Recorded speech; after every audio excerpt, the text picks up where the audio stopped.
This is Papa Smurf. You're listening to Our Lifestyle, the podcast, with ODB and the Mayor.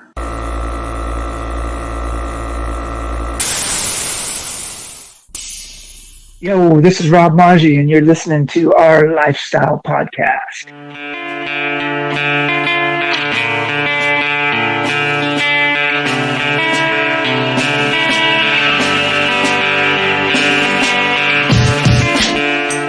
Yo, as we get started, we want to thank our title sponsor, Scrapin' the Coast. You can visit scrapinthecoast.com for more information. Their next event, 22nd annual, is going to be the last weekend in June.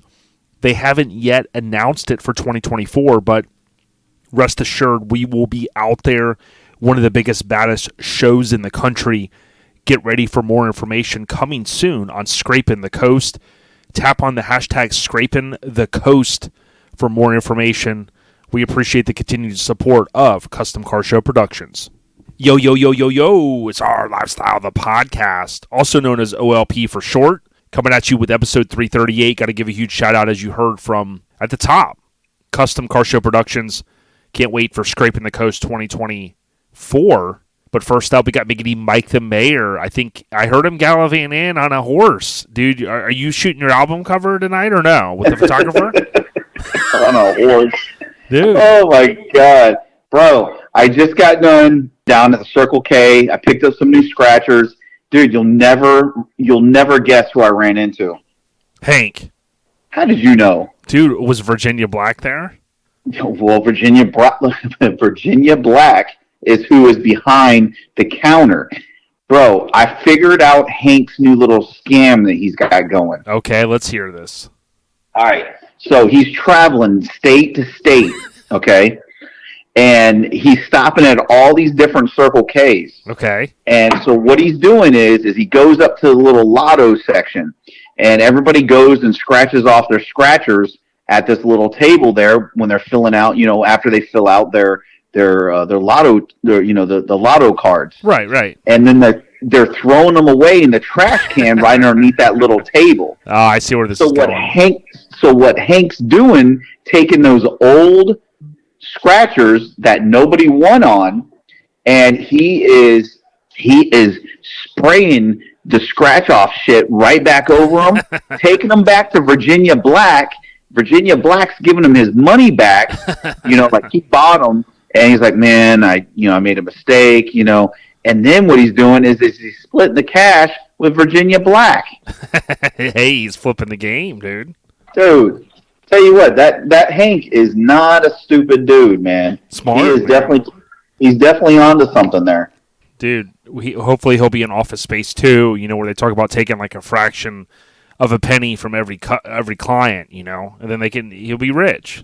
Oh, dude, I tell you what, man, but, on to some bigger and better things. Man, what an awesome weekend we had at the Spark Show. Oh, we did. And dude, I want to throw this out there real quick before we get to that, because I know I'm itching right now. I just want to throw this out there.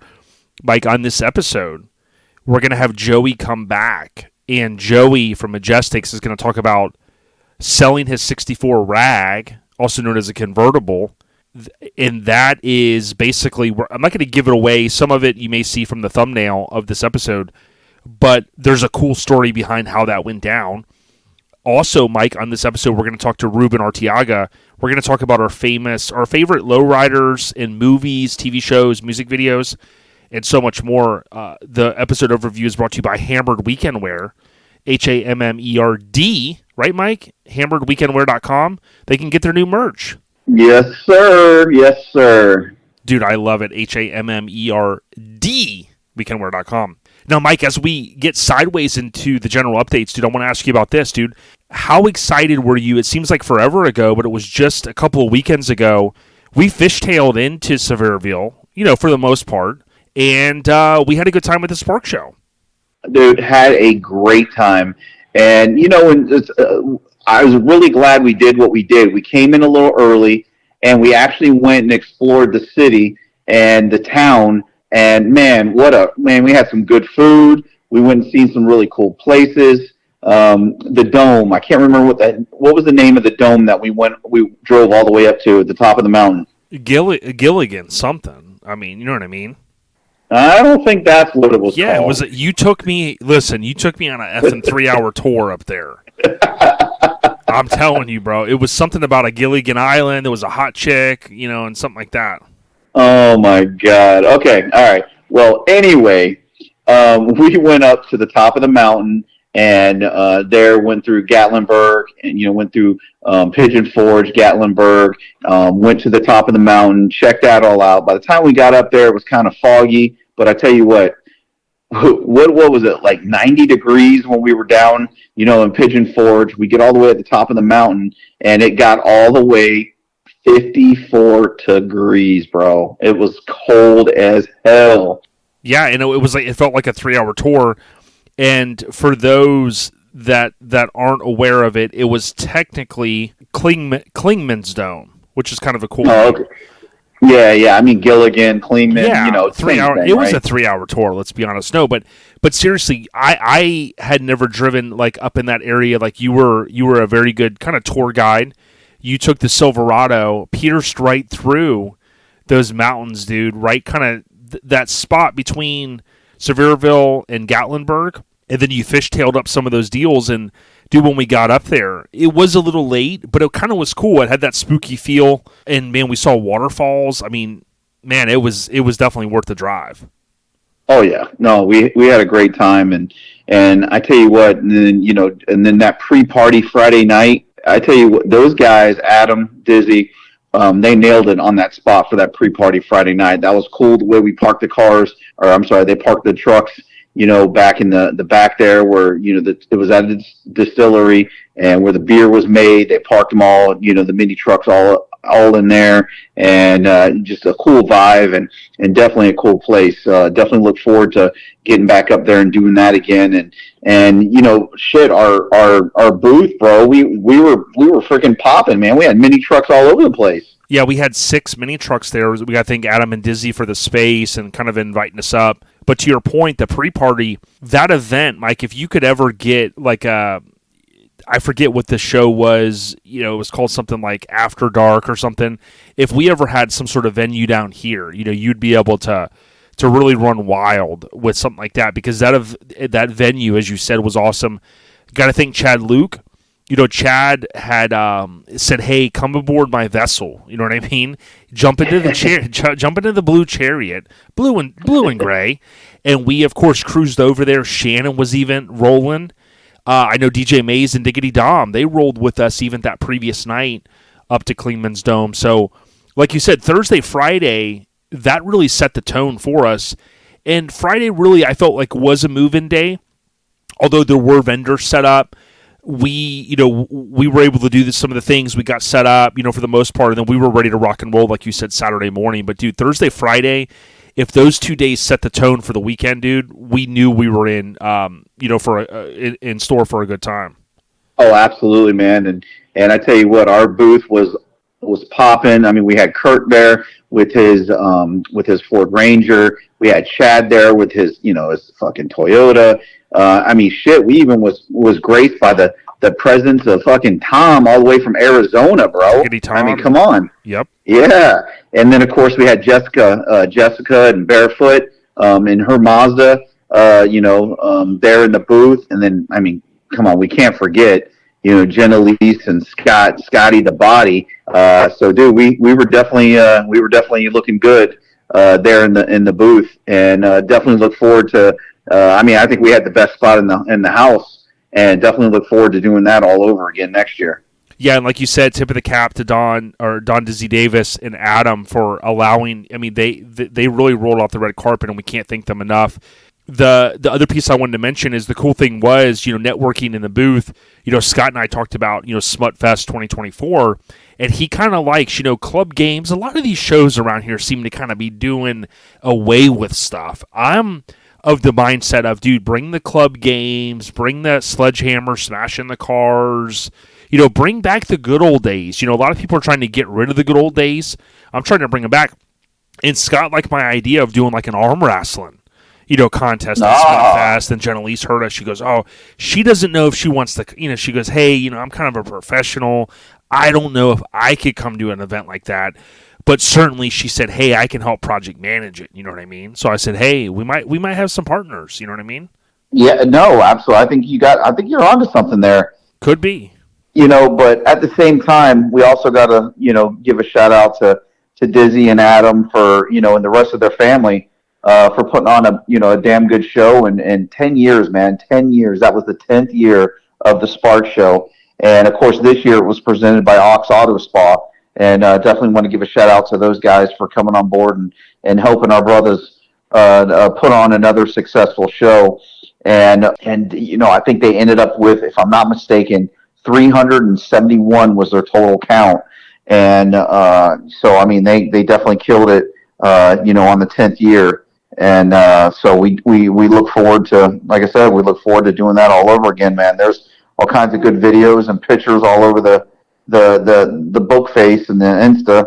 And so definitely check them out and see what see what was there and book y'all's make your plans and book it for next year. And second weekend of August is when the Spark Show always goes down. So make sure you guys are there and check it out, because man, there are a bunch of cool restaurants and just lots and plenty of things to do there in Pigeon Forge for the Spark Show.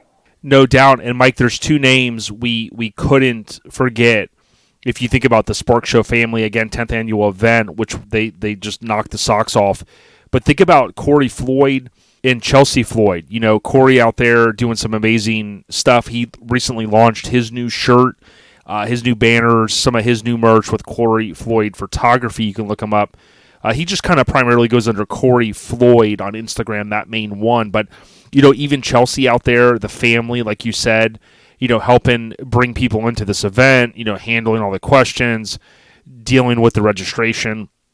It's really kind of all hands on deck, and it's really cool to see those familiar faces up there in Tennessee. Now, we could go through, and I'll be honest, I'm going to just mention a couple of these names.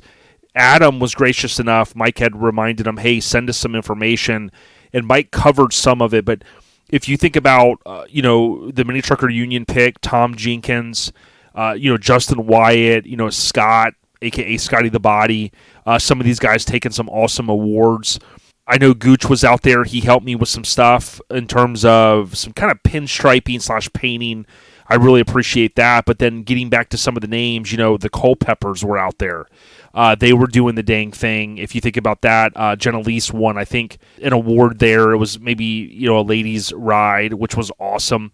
But then think about Sean Ryder, and seeing him and the crew, good people, as you know. But best of show, tip of the cap, dude. We got to see Shane, his girl, or his daughter.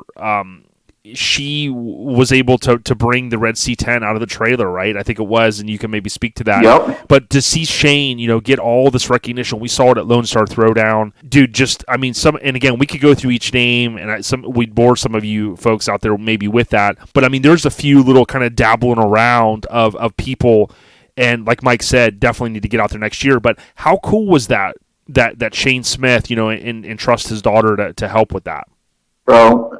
Our boy just spent $250,000 on this damn truck. But the best part about it is, and I can say this because I'd probably have to do the same thing. Well, chances are I know I'd have to do the same thing. He can't get his fat ass in the trailer to get into the truck to be able to get the truck out of the trailer once it's in there. I didn't say that. So he sends a skinny daughter in there to make it happen. But at the end of the day, I think it's pretty damn cool that the daughter comes to the shows with him, hangs out, and likes going to the shows, and they spend that time together. So it's pretty awesome, and yeah, it was cool to see her, 16 years old, and she drives the big freaking F-250, pulls the trailer around, drives the C10, the $250,000 C10, out of the trailer, drives it down there, parks it, lays it out. I'm like, bro, that's awesome. So definitely raising her right. That's for damn sure. And yeah, hats off to Scotty the Body and winning his best mini truck. And man, you talked about club games, and you didn't mention the fact that it's not club games at the Spark Show, but it's the Boone games. Yeah. Michelle, Dustin coming up with some of the best club games in the scene, and hats off. Always good to see the Boones.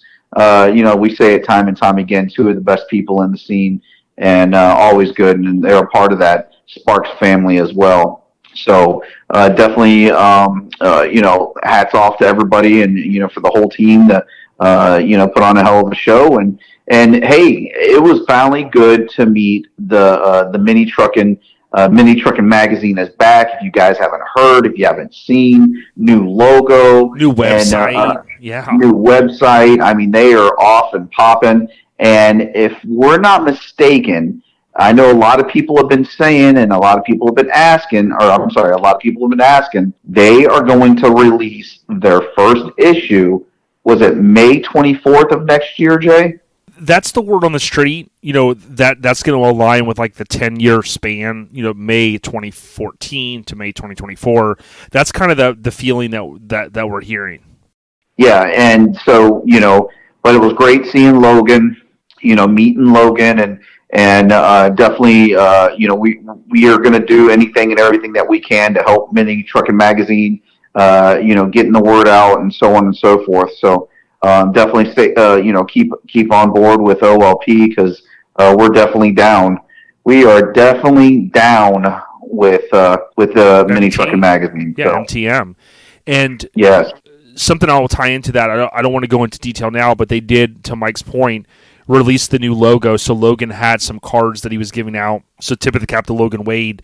The logo actually pays homage in a sense, and I'll probably talk more about this in the future. It even goes back to the first issue, at least the way I see it. But here's something to dovetail into that is minitruckinmag.net. That's the official website. Logan has already been boots on the ground. So even though Mike and I say, hey, it's going to be back, we're hearing maybe print, maybe online. We know it's going to eventually be print, but you don't have to wait for that. Go to minitruckinmag.net, and you can see more there, including the top 5 from the Spark Show. The last thing I wanted to mention is Doug Kolb. So Doug Kolb came by. He shot the first Mini Truckin magazine cover along with Larry. I think Doug had the lead maybe. Doug got the credit for it, but a lot of times there's 2 guys there, but he certainly said, yeah, Larry was there as well. And what was cool was Doug Kolb had chimed in on my YouTube posts in the past, and he lives up in Tennessee, so he kind of sought us out, which was super cool. We're going to have him on soon, so more to come on that, but it was cool to link him up. You and I ran over, we grabbed Logan, we said, hey, how cool is this? First Mini Truckin magazine photographer cover. Oh, by the way, Logan, who's reigniting the past, if you will, and kind of bringing this magazine back, bringing back the OG, as they're saying, so that's cool. I also wanted to say shout out to Glenn. I know we often will say Dizzy's name, but Glenn Brown, if you haven't checked out the Custom Scene podcast, that's cool. And I know Nads, not another damn show, right? Those guys, Adam and Dizzy, I'm sure they're going to be recapping if they haven't already. So stay tuned to Out There. Just know, as Mike mentioned, the Spark Show is a great time. Anything else, Mike, on the Spark Show before we get sideways into the next topic? Hey, like you said earlier, I just want to give props and thanks to our boy Chad Luke and letting us hang out and chill with us and letting us ride with him and that beautiful chariot of his. And I mean, it was just great that we actually got to be able to hang out with royalty like that. Oh yeah. My closing thoughts on this, thanks DJ Mays. He hung out, as I mentioned, with Diggity Dom. He did a great job on the set. The stage was in a great spot. I know Madhouse, I got to hang out with them a little bit. LMC and the crew, I got to hang out with them a bunch Saturday night, so it was cool to float around town with them. I can't thank Lee enough. Meeting Scotty, one of my severed brothers, and kind of meeting some of his friends, and just really no agenda. Just, Kirk had a good time. We got, he said, hey, I got to meet some new guys. It really, at the end of the day, you go to a show, yeah, because the trucks are there. Ronnie says it best. The trucks are cool, but the people are cooler. Great catchphrase. But for me, it's a lot of just being able to go to an event, and it's the whole thing. It encapsulates everything. That 3 or 4 day weekend potentially depending on how much time you can take. And the trucks were cool. I mean, it was hot, but that's like a given. Do the other things like Mike kind of started off with. So thesparkshow.com, of course, on social media. You guys know, if you listen to this podcast, they're good people, and we're going to continue to promote their event, a past OLP show of the year. Again, the general updates is brought to you by our family at Lone Star Throwdown.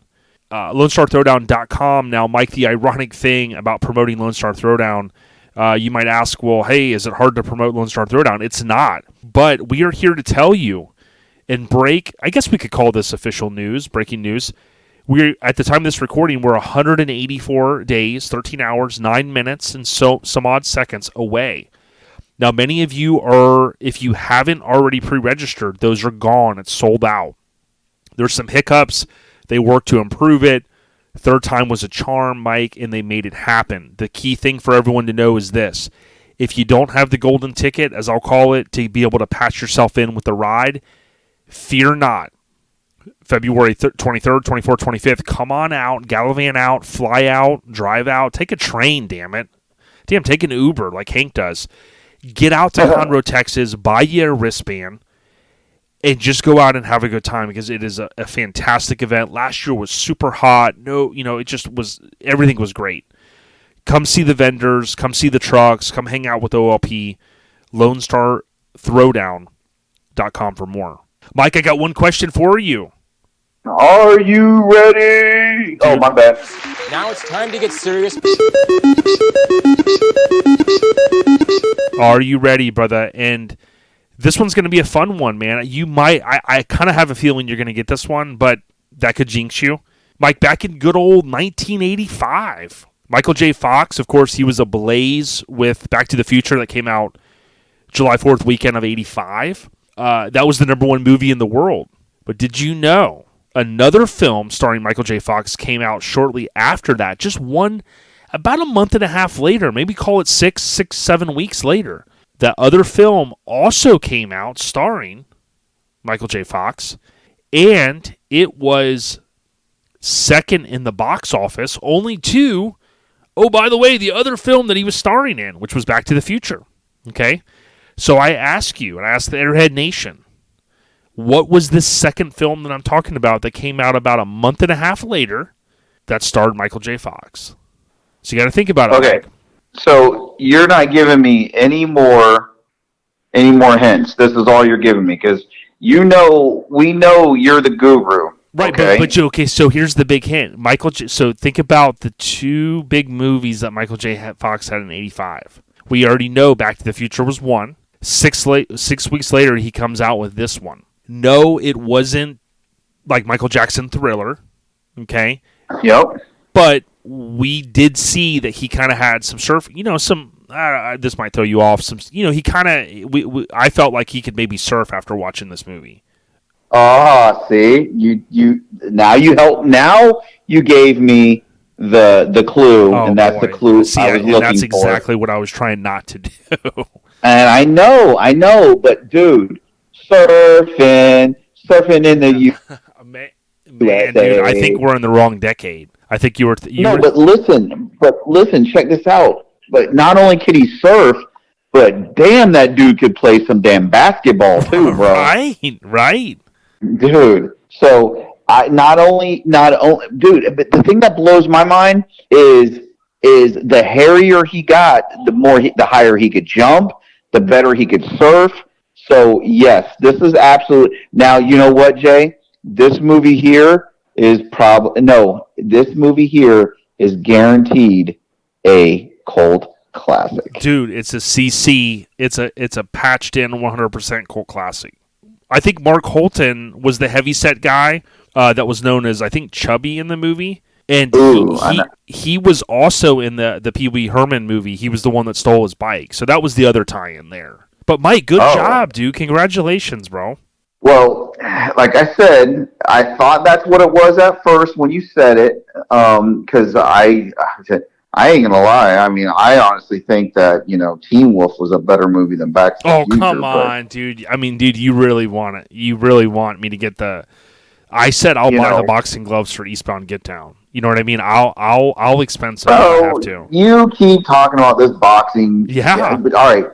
Well, hey, we got to come through this time because we got to come through with this wrestling match with that other podcast. Are we even allowed to mention that other podcast on our podcast anymore? Yeah, I did a little bit ago. It's going to be the Wrestle Off, so it's going to be. We don't want to give away the rules yet. I actually, believe it or not, I did a trial run with Diggity Dom at what was the one place we went to with it looked like the Junction 35. Junction 35. So when you guys were over there boozing, I was keeping my mind on other things, and I said, "Hey Dom, let's play the Wrestle Off game." You know what I mean? And so did you wrestle him to the ground? It's a long story. So okay, yeah, don't give away the details. Right, because I don't want to have them. They don't need no home court advantage in Florida because we live here. It's our home court advantage. In addition to that, last weekend I got to see. Well, I couldn't see him for some reason. I don't know what that was. Kevin Hairbear said something about I couldn't see him, and I didn't know what that meant. But John Cena, I bumped into him with Kirk. So that I told him about the Wrestle Off thing, and he said that he might want to sponsor it, on Eastbound. Nice. Well, what's so funny is the fact that when me and Scotty the Body were talking, Scott's like, "Oh, did you see that he's seen John Cena?" I was like, "You can't see me."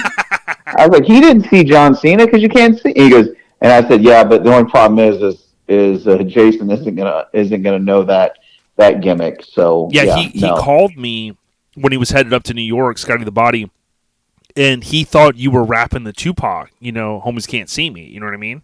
So and it gave me confidence that you are working on the album. So I was like, okay, good. He's trying to get his lyric, so long story. But here's one crazy fun fact, and there's a big about Teen Wolf. You can look it up. It's not going to pull up any weird images, but there was a rumor, and I've read that it's true, and I've read that it's not true. But if you go down what's the word I'm looking for? If you go down the bunny trail, I thought it was a rabbit hole. The rabbit hole. Look up Teen Wolf in some. I don't know. Like man pulls his junk out. Let's just call it what it is. Supposedly, before it came out on VHS, when it was in the movie theater, there's a scene where you can see somebody in the stands, like the old wooden deals where everybody sits in the gym, and the bleachers. Thank you. Someone supposedly pulls out their junk, and that was kind of the running thing, and they caught it before it went on VHS.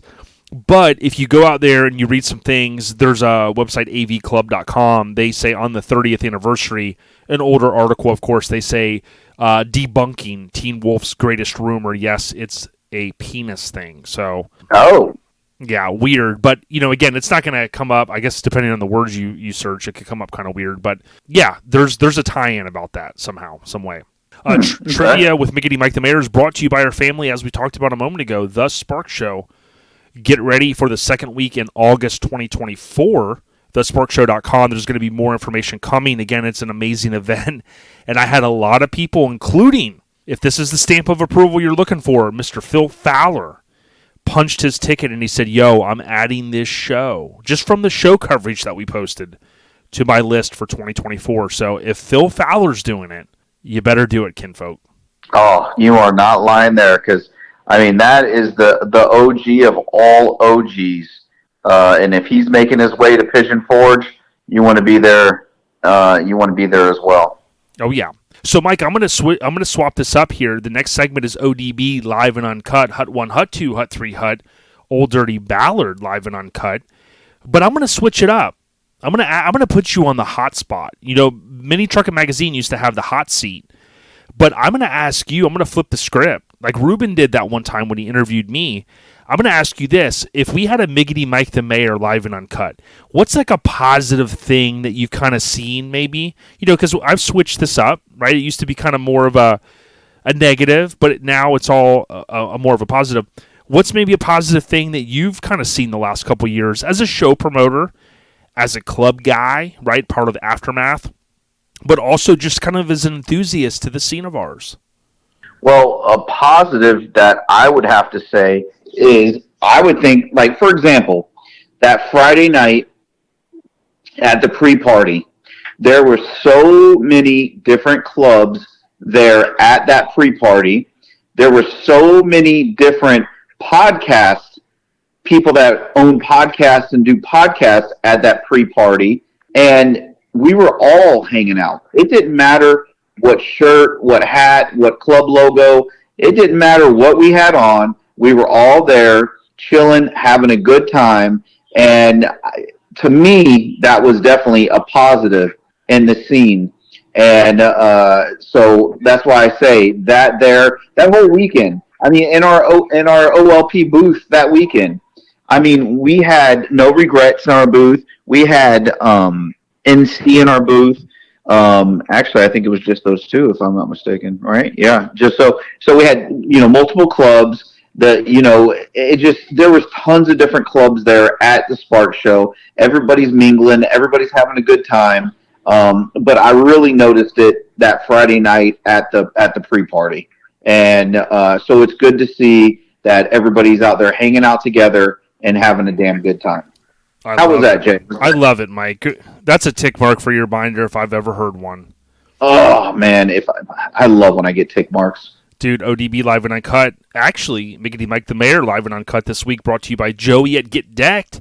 If you're a show promoter, or you're a good main squeeze, maybe you're a good wife, maybe you're a good husband, and you want to put a photo or some artwork on a skate deck, hit up Joey Dilworth. It's getdecked_VA, or search Joey Dilworth on Facebook. Send him a direct message. He can make it happen. Someone hit me up at the Spark Show and said, yo, I want to put some of my mini trucks on skate decks. How do I do it, ODB? And I got him the information. Joey Dilworth, the big homie. Mike, next we got the scene updates, dude. So the new street trucks did come. This is the new issue, and Carrie's SUV, Tahoe, is on the cover. So Carrie Daigle, right, I believe is how you pronounce his last name. Phil Fowler shot it. And what's cool... My aftermath brother. Yeah, and here's the cool thing. Eddie Gordy gets the what's often referred to as the insert shot on the cover. Southeast Mini Truck and Nats gets the headline, if you will, which is amazing. Jason Bell and team. And dare we remind you, next April, if you are a mini trucker or you love the scene, right? We're not going to call you out and say, if you're not there, you're not a real mini trucker. Look, we're not going to do that. But what I'm going to say is this. If you are a mini trucker or you love the scene, you best be in Maggie Valley for the 30th annual Southeast Mini Truck and Nats, also known for short as Mini Nats. I can't wait for it. But Mike, so check this out. Not only do you have Carries on the cover, you've got a C10, a K5, a 4Runner, a Maverick, an old school dually, and an old school C10. That's patina. So we've continued to see a good mix here. The one vehicle that I want to call out is on page 78. You guys will see the Forever 4Runner, another one saved from the junkyard. Brandon Burrell shot it. And this truck, I know, has since changed hands. I know the guy that ended up with it. And there's a guy named Tone of TLC Fabrication in Vegas had taken time on rebuilding the 4Runner, and it kind of goes on to talk about Patrick Miller of Liberty, South Carolina, and some of that transition and this build. But Brandon did a cool shoot. He kind of had some low-light photos in here, and I wanted to say, hey, thanks again, Brandon, for running mini trucks. If you guys haven't, renew your subscription if you can, and check it out. Eddie Gordy, tip of the cap. We hope to see more coverage of Eddie's truck. He's continuing to just add more and more and more, and I love seeing it, Mike. Bro, every time we have these minis, that's why I'm so glad Mini Truck Magazine is back, so we can have no problem with full-size truck. Yeah. No problem at all. Have no problem with old school trucks. But, dude, there is just something about these mini trucks. And going to the Spark Show, there was a weekend full of mini trucks, and it was fucking awesome. Yeah, Loved it. It definitely was, man. And we're super stoked because we want to see more of that. A few things I saved on Facebook. I know Adam and Dizzy said multiple thank yous. I love that Adam Tripp, used one of the images that, him and Dizzy are doing so good with some of these images. I know Dizzy Designs is helping a lot of show promoters with their social media presence. So I thought that was cool. Jeff Gaudette and team, they put on the Nor'easter, Mike, and I know every time you kept hearing this, you thought I was talking about the storm. And remember, Mike, Nor'easter, that wasn't a storm. That was a show. Okay, just so you know. Okay. I know Lowrider Depot was involved, many other people, but Jeff Gaudette gave us a huge shout out. I appreciate him kind of including us, and certainly I think that they've showed people that, hey, there is a need, there's a want for those type of events up there. So Nor'easter, if you're in the Pacific, or if you're in the Northeast, not the Pacific, if you're in the Northeast, just know that it's going to be going down. I have a feeling next year as well. Brian Wagner posted, Mike, they said we lost a great one today. Casey Gordon has been in the scene since I was a kid, and he kind of went on to say that he lost his fight. And, it's tough to cover these type of things. He says Dragon Paradise, my brother. And we try to do our best to highlight these great people, especially, unfortunately, when we lose them. And it takes a village. And, for Brian to post that, said a prayer for the homie. So rest in peace. I know Kayla Couch. It was cool to meet her and, some of, again, the Farva and some of the crew for, lowest common denominator. It was really awesome hanging out with them and cruising trucks around. So she had posted about another fun-filled weekend. Steve Carter posted a really cool Mazda, Mike. I think, dude, if I send this one to you, you're going to have to go back to the drawing boards because, he's talking about House of Color candy, brandy wine, laid out. I mean, just all kinds of stuff, dude. And this red Mazda with the 4x4 sheet metal, dude, toppling the scene. Love seeing it, dude. And I love that stuff. Oh, yeah. Let's see here as I try to wind this segment down. Well, man, hey, I got one for you, and we can't forget because we got to include the ladies. But one of the past featured trucks on OLP, 2 ladies' trucks were featured. She just won a very prestigious award. Did you happen to see that? Yes, I did see that. Oh, there you go. Let's talk about that, bro. We got to spotlight the ladies. Yeah, so break it down, man. Since you're gonna, because you have been learning the breakdance, right? Because the album's coming soon. Oh, dude, I've been learning how to breakdance. I've been learning how to do the cha-cha-cha. Dude, I am ready. Cool. So yeah, let us know what happened. So, anyways, our girl Brooke Hoover, she won there. She lives there in Jacksonville, and she won the what is it? How do you pronounce it? What is the exact? She won an award for being I think for a scientist or something. Yeah. How you pronounce it, Mike?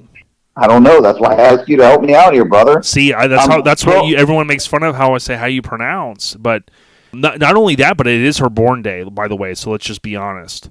Oh, dude! Hey, even bigger reason to bring up her name. Yeah, it's so let me pronounce it for you. You know how you pronounce, Mike? It's a FDLE, the FDLE, Florida Department of Law Enforcement, I believe is what that stands for. Forensic Scientist of the Year, dude. Okay, so Forensic Scientist of the Year, Brooke Hoover, Crime Laboratory Analyst, Jacksonville Regional Operations Center, J-Rock. Wow, J-Town. And that makes another reason why, and you guys love when we do these tie-ins, on the OLP shirt, right, with Karen Moore's amazing Toyota and with Brooke's amazing Jimmy's Running Customs Built Ranger, we had the DNA strand on it. Okay, whether you notice that or not, that DNA ties into her role. Every time I talk to Brooke, Mike, I always love chatting with her because my wife gets a little worried. I watch so many of these like true crime. I'm listening to all these podcasts. She gets a little worried, like, hey, what kind of weird shit am I into? Right? But Mike, I'm not into any weird shit, right? I mean, you know that. No, okay. No, not at all. I just needed that for the record. You know what I mean? But talking to Brooke and knowing the stuff that she's had to testify on things, and she's a true constant professional.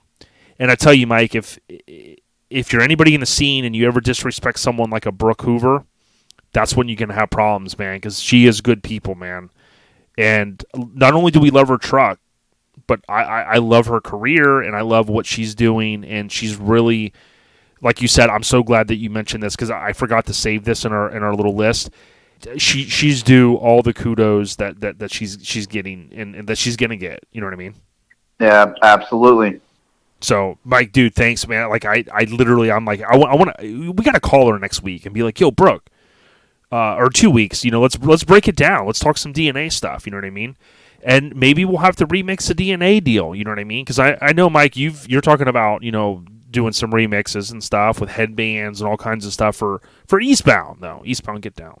Oh yeah. Hey, when is Eastbound Get Down? Do you happen to know? I don't know, because, dude, all I know is as long as my Packers are in the playoffs with Jim Mora voice, I may not be going to Eastbound Get Down, because whoever the show promoter is, because I was on this website the other day, dude, not the one you're thinking, but eastboundgetdownshow.com, they are working on the website, unfortunately, but I saw on that little deal called Instagram that it's the 14th, 15th, 16th of January? It would be the 12th, 13th, and 14th of January. Yeah, yes. Yeah. And registration will open up September 1st at eastboundgetdownshow.com. So this year it's going to be a little bit different because what we're going to do is we're going to have the red shaded area. You're going to have a map there on the website. You're going to be able to see where the red shaded area is. That's going to be a certain price. That's going to be the red zone. You're going to buy your red zone parking permit, and then we're going to have the pavilion parking, the covered pavilion parking, and then we're going to have the blue zone. And so there's going to be three different price breakdowns. You'll be able to see the map. You don't have to choose a spot. You can choose that when you get to the show, but there's going to be so many spots in each section. And you just go ahead and get your registration spot and get registered on the website, and we look forward to seeing you guys in January there at Eastbound Get Down. Can't wait. And also the vendors are going to be able to pre-register. They're going to register on September 1st as well. There on the website. Yeah, I might check out the show, Mike. I mean, I've heard some things about it, and you know. Yeah, no, I appreciate that. No, yeah, I mean, I was there last year. I mean, Thad was there. I mean, if Thad came from Pennsylvania, why couldn't someone come from Tampa, right? Hey, true story. I love it. Dude, I love it. The last couple things I see here is, number one, our friends over at Showdown in the Valley, October 6th, 7th, and 8th, they have a billboard, Mike, and I hope that one day... They have taken it to the next level. I hope that Eastbound can one day get to that level, dude. The 6th, 7th, and 8th. If you maybe want to experience the mountains, the foliage, the coolness of, you know, the South, if you will, in that awesome time of year, then gallivant on up or down to Maggie Valley, North Carolina, the 6th, 7th, and 8th. And it's going down. Showdown in the Valley, Mike. And it's a tip of the cap to those guys. I love seeing them. They were at the Spark Show. Yes, they were, and it's always good to talk to those guys. And man, talk about going big time, bro. I mean, that's big time right there. Yeah, I feel like October's kind of this 1, 2, 3, 4 punch. Now I know. Here's where I'm thinking, dude. You know, like when Tyson, you know, he gets the one swing, and then he gets the other one, and then you get the last uppercut, and the guy goes down. You know, you're thinking like Showdown in the Valley. A week later, cruising with cruisers up in Kentucky. We're going to be gallivanting up there. There's so many people are headed to Whitesburg, dude. I mean, NC, I'm hearing all these different camps. Thad's coming down, you know, Severed Petitioner. Dude, it's going to get wild and fun, right? We're going to keep it legal because Mike's going to be, you know, Deputy Mike. He already said, look, if Hank floats in town, we're going to basically kind of do... Remember did you ever watch growing up the Andy Griffith Show? You know, like Otis, you know? Otis just maybe had a little one too many, and they would just kind of give him a place to stay overnight. Let's just leave it at that, right? So if they could corral... corral? If they could kind of corral Hank into, like, the local facility, you know, that's how Mike Burton is going to help maintain the streets of Whitesburg that weekend. But so let me get back to my point. So you got the 1, 2, 3 punch. You got biggity boom. You come in over the top with Showdown in the Valley. Then you hit them with the left with Cruising with Cruisers, and then you come with, dude, just an uppercut with The Last Resort in Louisiana. And boom, right there, dude, knocked out. That's all you need. Those three right there, and you're having a good time. Man, I can't wait. It's going to be an awesome time. And, I mean, what better weather than that time of year there in Maggie Valley, man. I can't wait. I love it. Okay, here's the last couple because I got to get through this. Kyle Fannin, he went to Mr. B's Park. Shout out to Kyle, a good friend of ours, C10 guy, but a truck enthusiast by heart. Great dude.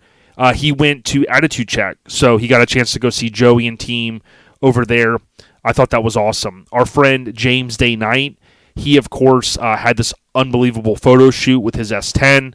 My intel says that we will see more of this S10 in the very near future.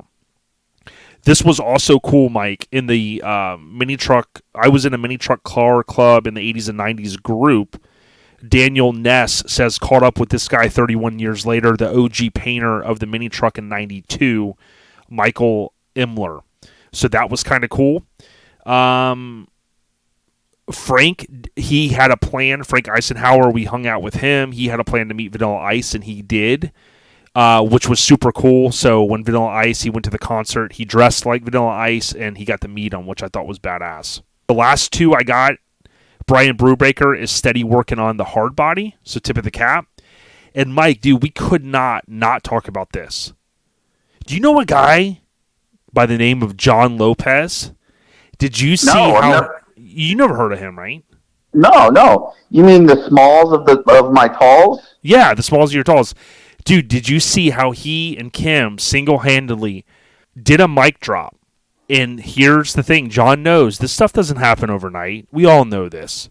It's a lot of hard work. That dude's a hard-working dude, true enthusiast. We had over 340,000 views. I don't do it for views. I actually wish we didn't have that many on the post that he posted. Jimmy's Running Customs Built, Aftermath, reppin'. There was so much good stuff on that post, and there was a lot of hate. I tell you what, Mike, there's a lot of filthy people out there. I would love to see just one of them, one of the punk. I'm not going to say it. I'll stay positive. One of the punk, you know what? He said something, and I was like thinking to myself, could you imagine them seeing, like, could you imagine John sit down in a chair and someone said something to him, and he stood up, and it's like one of those movies, like Hightower stands up, and someone goes, oh, I messed up. You know what I mean? Because he's going to rip. Fuck up now. Yeah, and you and I both know John is not violent, okay? But I'm telling you, listen, try to keep things in life positive. When people, they love to try to rile you up on social media, but I'm telling you what, some of the people need to watch their mouth because they're saying some pretty filthy shit. And that's why I don't want to go viral. I don't want listen, you go, hey, Jay, it helps the page, you're growing and stuff. Yeah, I get all that. But when you start getting an influx of people that are not part of your scene, they don't understand why we do what we do, and they're telling you what a piece of trash you are, and this, this truck that you put all this time and money in is garbage. Listen, I know they're trying to flap us up. They'll never do it. But listen, people, be respectful, man. These kids that are growing up, they're not all Gen Zers, by the way. These people that are growing up in the social media world, they think they can say anything because they got that buffer.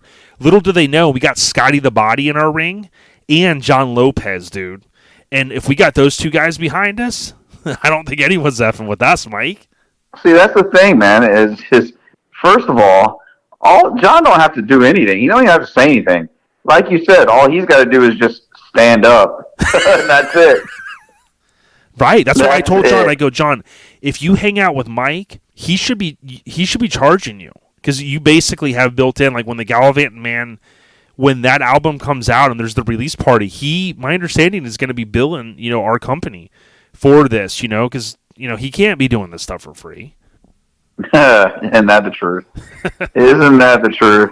All right, so the scene updates, long-winded, brought to you by our family at Garage Gear Clothing. The holidays are coming. Go to garagegearclothing.com. They, of course, are at numerous events worldwide. Free shipping on orders $100 or more. They have sport trucks, C10s, patinas, F100s, Garage Girl, Garage Babies. You name it, garagegearclothing.com. Mike, we got to start to wind this down. Industry news. I don't know if you saw this. I know you don't follow things maybe as close as I do. I talked last week about potential changes for CarPlay coming up in the new Chevys. There's word basically that Ford is going to roll out in the near future something called Blue Cruise. I'm not making this up. Blue, like is in the Ford color, and then Cruise. It's driver assistant feature. It's going to be built into an increased number of models. This is according to the IoT World website, Internet of Things. I say that, Mike. Guess how much they're going to try to charge people a month or a year to have this service? So I'm going to say, let's say $245 For a month or a year? a year. It says they're gonna offer a free 90-day trial, because you got to rope them in, Willie. If the customer decides they want to activate, hey Mike, you want to activate the $75 per month? What? Well, no, hey, better deal. $800 per year. Deal? Holy shit! You giving me your credit card? I activate your driver assist. I give a blowjob when you drive. Credit card? I think I pass. No, dude, he had the last deal that would have sealed the deal. I thought the Blizzilton is activated. No, I'm not interested. I think I'll pass. Yeah, that's what I'm thinking. I'm thinking $75 a month. I mean, shit, I could go get like a Chevette or something. And just drive the Chevette. I love Chevettes, by the way. Industry news brought to you by AccuAir. AccuAir.com. They've helped me out in the past. They're good people. If you want to add the air ride assist, I guess you could call it. Push a button, your car or truck go to a certain level. Visit AccuAir.com. Mike, I think I'm going to wind it down there because here's what I'm going to do. I'm going to call Ruben now. And I'm going to talk to him about lowriders in music videos, TV shows, and number one, movies. Some of our famous ones. Do you have any one lowrider? Not your favorite, but what's one that comes to mind in a music video, a TV show, or a movie? Just one. Any one you can think of. Any movie. All right.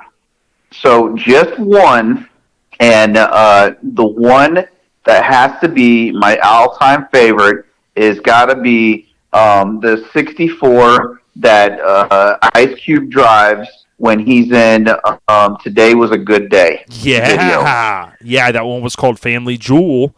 And the big homie Tim Davis got to see that one back in 1992 with the Lowrider show. He sent me the photo of it.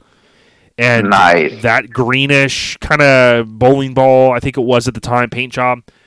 Very cool. We'll tell the story here shortly, too. We'll talk to Joey. He'll talk about how he sold his 64 rag and who it went to, a true legend and icon. I think that's all I got, Mike. Bro, I can't wait to hear this story. This is going to be awesome. It definitely is, Mike. Stay on the rise and stay dry out there, brother. Hey, appreciate you. Thank you, sir. Airhead Nation, we out ya. Hey, so we got Ruben on the phone. And Ruben, when I thought about this episode, having Joey on, talking about who he sold his car to, we're going to hear from him shortly. I thought, man, I got to link up with the big homie Ruben and talk a little bit about pop culture, a little bit about cars and things like that, man. Are you down for that? I am always down for that. Jay, I hope you're doing well, and I hope everybody out there is doing well as well. And, yeah, let's talk some pop culture. Let's talk some cars. Thanks, man. I would encourage people to check out C1500 Nonsense. That's your page, Ruben, and it's on the rise. Thank you, brother. Appreciate it. No doubt. So here's something that I've always thought about. We kind of did this. It was ironic. 2 years ago, we had Joey on. And I'll just kind of summarize that. I feel like depending on if you were a 70s and 80s and 90s kid, like, the mix between both of us, I kind of just feel like I was born in a good era because, the late 80s, NWA starts coming out, obviously Ice-T, so many others even before these guys. And then, boom, Death Row Records starts technically 91, but, you end up with this vibe, this G-Funk era that a lot of times, Warren G, Above the Law, Dr. Dre, they're all kind of credited with that funk. But, dude, I mean, you and I both know when you start thinking about, Eazy-E talking about rolling down the street in his 6.4 and with Dr. Dre and some of the videos and the imagery and the St. Ides commercials, to me, like, I was at a good age where all that just really meshed together. And I think you kind of get that.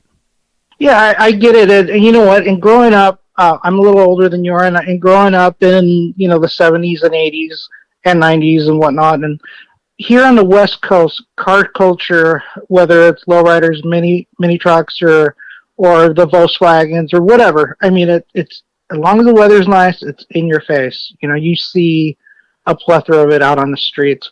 So yeah, like during the 90s, early 90s, when the whole Death Road Records started blowing up, and even before that with Eazy and NWA and all that, you would see, whether it was a 64 or that era Impala on hydraulics, or you would see the Samurais, with the 15x10s with the big systems. I mean, you would see all of that out here. You would, and that's something that a lot of people have brought up, especially even in the Lincoln community. They've said, hey, California, whether people love it or hate it, I know there's a big divide out there on certain things. And oh, by the way, to our California listeners, we hope that you guys are okay. We know that Ruben, you and I talked about it as well. We know a big storm came through there. I know some people said kind of hyped up in some areas, but other people did experience some difficulties. So we hope everyone's okay. And then, oh, by the way, a couple of, earthquakes. So, we hope everyone's okay out there. But as you know, something that goes hand in hand with California, not only is music, but really the custom car culture, going back to the Woodies and the Surfing USA days. And, even the lowriders, I mean, I think those guys have been lowriding since, like, post-war stuff, right? So, you're going on, dare I say, 50, 60, 70, 80 years of lowriding when you really break it down. And I can't think of California without thinking of cars, lowriders, surfing, all of that stuff, man, that greatness. Right. And, a lot of that, I mean, well, you go a little deeper than that, and it all started, in the late 40s, early 50s with the hot rodders, the guys coming back from World War II. And so, I don't know, when I think of our car culture here, that's how far back that I think of. And a lot of the hot rod stuff, I'm around that stuff all day long, and I get it, I appreciate it, but you know what? At the end of the day, it's really not my thing. I mean, I grew up in the era that I grew up in, and I have my favorites, and yeah, I am a mini trucker. I like my trucks. I love my full sizes, but that's what I like. But I do appreciate where we came from and where we got our I don't know, our ideas, our influences, so to speak. And I do appreciate all of it, and especially out here on the West Coast, like I said, you see it everywhere. And the time that I lived in Arizona, I knew that it was a big car culture as well, but I really didn't get it until I moved out there. And same as out here, given any nice Saturday afternoon, you will see those cars out on the road. Totally agree. And again, it kind of goes back to me, like, you think of the VWs, how big they are, the Woodies and all of that.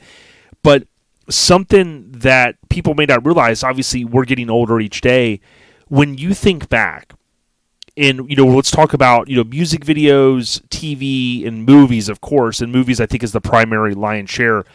When you think back, Ruben, to what's, like, if I were to ask you, what's a lowrider that's kind of etched in your mind from any movie? It could be a current movie or a past movie. Is there any one, if I were to pose that question to you, that really kind of comes to mind? The first true lowrider that I ever saw had to have been back in, 1975 or so, when I was a little kid living in Chicago, and it was Chico the Man, Gypsy Rose. Yes. And that's one on my list. And if you guys go, I want to give a shout out. There's a couple of videos, obviously, go on YouTube. There's one that has over 10,000 views, and he's kind of broke down some of these, but that brought that one back because Gypsy Rose was in Chico and the Man. And of course, if you go on, the websites and things like that, you'll get a chance to see that. That was a TV series, technically, though, I think, right? Yes, it was. It was a sitcom from the 70s that I believe it only ran maybe one series with him, and then after his untimely death, they tried to keep it going, and it just didn't work out. Yeah, definitely. And when I think of, if you were to pose the question to me, there's a couple that come to mind. I think movie-wise for me, the genre, the era that I grew up in, is got to be Boys in the Hood. People talk about that car, which I believe is known as Touch of Gold. Some people even argue and say, hey, it was ahead of its time. I mean, certainly you could say, hey, Gypsy Rose and like all these other cars, but like for some of us at that age, like when we saw that car, we're like the color, the gold wheels, it just had it all, and that one's the one that comes to mind for me for a movie. And then I think I would have to say, Ice Cube, It Was a Good Day / G-Thang / Dre with Let Me Ride. Those are kind of really forever etched in my mind. Right. The car from Boys in the Hood, I mean, that was, 30 years ago or so? Yeah. Somewhere along those lines? Yeah, 91, I want to say. Yeah, something, 91, 92, somewhere along that line. And honestly, I mean, if you look at that car in that movie today, that car's timeless. So, to me, that's probably one of my favorite lowriders that appeared in the movie. Yeah, 1,000%. And when I was kind of putting this list together, I think I did a shorter list back 2 years ago. Literally, it's so ironic. We had Joey on 2 years ago this week, August of 2021. And another car that comes to mind for me, which was big, Tupac was supposed to be in Menace to Society, and there's that riff that he had with the Hughes brothers over some of the table readings and things like that. But remember the Mustang even in there. And I know you could kind of say, well, it's not really a lowrider, but it has wire wheels. And that style, you and I have talked about it, that style is back bigger than ever. Right, and I remember those cars, whether they were a convertible or a hatchback. I mean, those cars they were hot. They were all over the place. Yeah, for everything from Vanilla Ice and Rolling on My 5.0 to obviously Menace and just different music videos and things like that. Now I got to give a shout out to all of the kinfolk in the longest title of any Facebook group, but one of my favorite Facebook groups. I was in a mini truck / car club in the 80s and 90s. 19, almost on the cusp of 20,000 members. And a lot of these guys chimed in. Now, some I had on my list, some I didn't. But I'm just going to throw a couple out, and then we'll stop and we'll talk about them, and then we'll kind of continue. But I talked about It Was a Good Day, also known as Today Was a Good Day video. That car, Family Jewel, shout out to Tim Davis. Tim and I talked about in the past. He got to see that car. He went with a buddy onto a trip to California back in 92, and they happened to go to the Lowrider show. And he literally had a photo that he had shared, and that was the same car that they had used for the video, which was kind of cool. But nice. That one's etched in my mind. Friday, so Big Worm 61 Impala, the orange one, but also think about Up in Smoke, dude. People are still trying to replicate that car. Right. The people are the van from the van. The van. Next movie too. Also, they've been trying to replicate that van as well. Yeah, that's right. Exactly. That's what it was. Yeah. And then the 64 Impala in that one with the blue door is the one that I always think of in Up in Smoke. Right. With the fuzzy dash and all that. You got to love the front license plate, though. Muff Diver. I mean, Hank did. Right. I think Hank came up with that.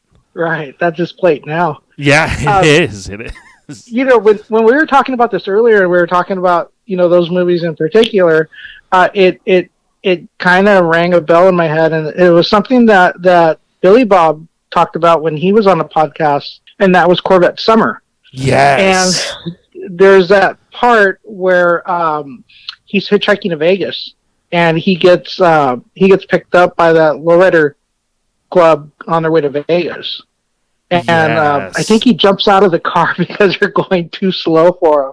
And there was everything from, I believe there was a Riviera, there was a Vega. There's like all sorts of different cars in that little caravan. But yeah, that movie as well. That movie as well, it was a big influence on me as well as a kid. And I remember watching that movie at my cousin's house. It was either on TV or Select TV. So that's how far back, that was when I saw that. Dude, awesome memories. And I really think if Hank had a license, he would be driving the Corvette Summer Corvette, nowadays. That is his style, ain't it? Well, that and that van that chick had in that movie. Dude, when the vans are rocking, man, I would not come. You know what? But think about too That's this as a kid. I remember my parents would try to. I was born in '78, so obviously, with Up in Smoke comes out in '78. But as a kid, my parents had HBO. Somehow, again, Land O'Lakes, we had cable, and they would kind of try to hide my eyes from some of these movies. But I think of like Born in East LA. Now, granted, that was '87. It really had the epitome of the car culture. The 64, there's a 64 Impala Super Sport in that one. There's various cars. But that, to me, was like, you couldn't have a Cheech and Chong movie without either some smoke, obviously, or some lowriders.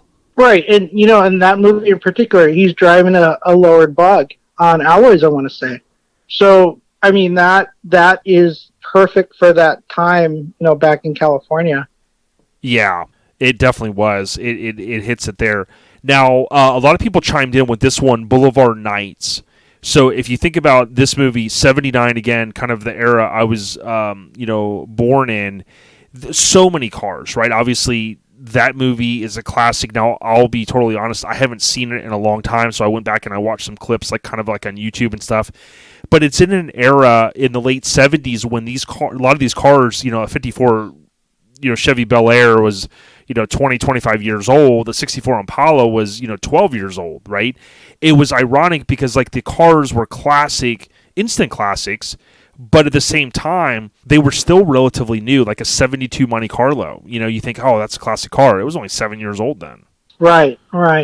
There was, that portion, late 70s, early 80s, man, there were a bunch of car movies, or I call them car movies, or that involved, around cars and stuff. And there was one other movie. It was called, I believe it's called Van Nuys Boulevard. Yes. And it was just about cruising Valley. I believe you and I talked about this at one point. Yep. I've looked for it. I think I've found clips on YouTube, but I haven't found the whole movie. But yeah, there's clips of it on YouTube, and I remember watching it as a kid on basic cable or on TV or whatever we had at the time. And yeah, it was just, I just watched just to see what cars were involved. Oh, here's one for you. So this one was a deep cut from one of the videos that I had mentioned, and I'll get to it. There's a video called Dropped and Hopped on YouTube, his channel, and he talks about lowriders from movies and TVs, right? So I would tell people to check it out. But there was a movie in '83 called Heartbreakers. There's various lowriders, and the lowriders in the movie are actually they're dragging like crazy. Now, whether I think they are dragging, they might have flares under them, but I'm pretty sure they're dragging. But that reinforces that mini truckers, we didn't create dragging, Ruben. No, we didn't. I was a kid back. I was already living in Long Beach, and my cousin Richard was a little older than us. He had to this day, still has his 59 Impala, and then he had a early 80s Buick Regal, I think it was, and that car was set up for dragging. And it was like on 14s or 13 wires, or I believe they were wires. And yeah, that car at one time he hopped it, and then after, I guess he hurt some stuff underneath it and figured, I'm not doing that anymore. But it was set up for dragging. It had plates and stuff welded under the front cross members and along the sides of the frame rails and stuff. But yeah, I remember him driving that thing down the street in front of our house, just dragging it, going about 40 miles an hour. Yeah, I want mini truckers to know, although dragging became a huge thing in the late 90s into the early 2000s, big in part to Domination Video, Oliver, we think, for that kind of that era. But again, low riding goes back to, like, I think you can even date it back to like the 40s and 50s, guys customizing the cars, the custom scene, if you will. Think about this. There's a few, and we won't go into a lot of detail with some of these, like Breakin' 2 was big, obviously, with the music and the dancing. Brotherhood of Justice is a deep cut from '86. Various cars, but Billy Zane was in that movie, and that was his role after his first film, ironically enough, Back to the Future. Wow. Colors was big in '88. There's another movie. This one's kind of funny. This guy in the video that I mentioned, he covers this one. '89, She's Out of Control. It's got Tony Danza. and he drives off in a car playing La Bamba, and of course the car's throwing sparks and stuff. But again, that's 89, so that's 10, 11, 12 years past some of the movies like we talked about with Up in Smoke. So it kind of was reinforcing that really lowriders and that whole genre really was here to stay, right? It wasn't just in the late 70s. It obviously is transformed, and now obviously a few years ago, the Super Bowl.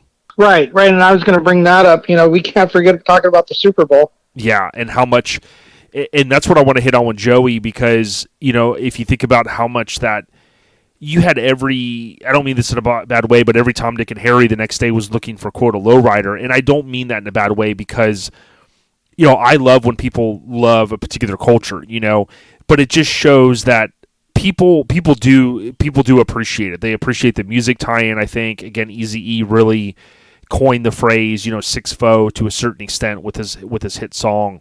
But then if you think about too, the Super Bowl being a couple years ago, Dre and team perform at it.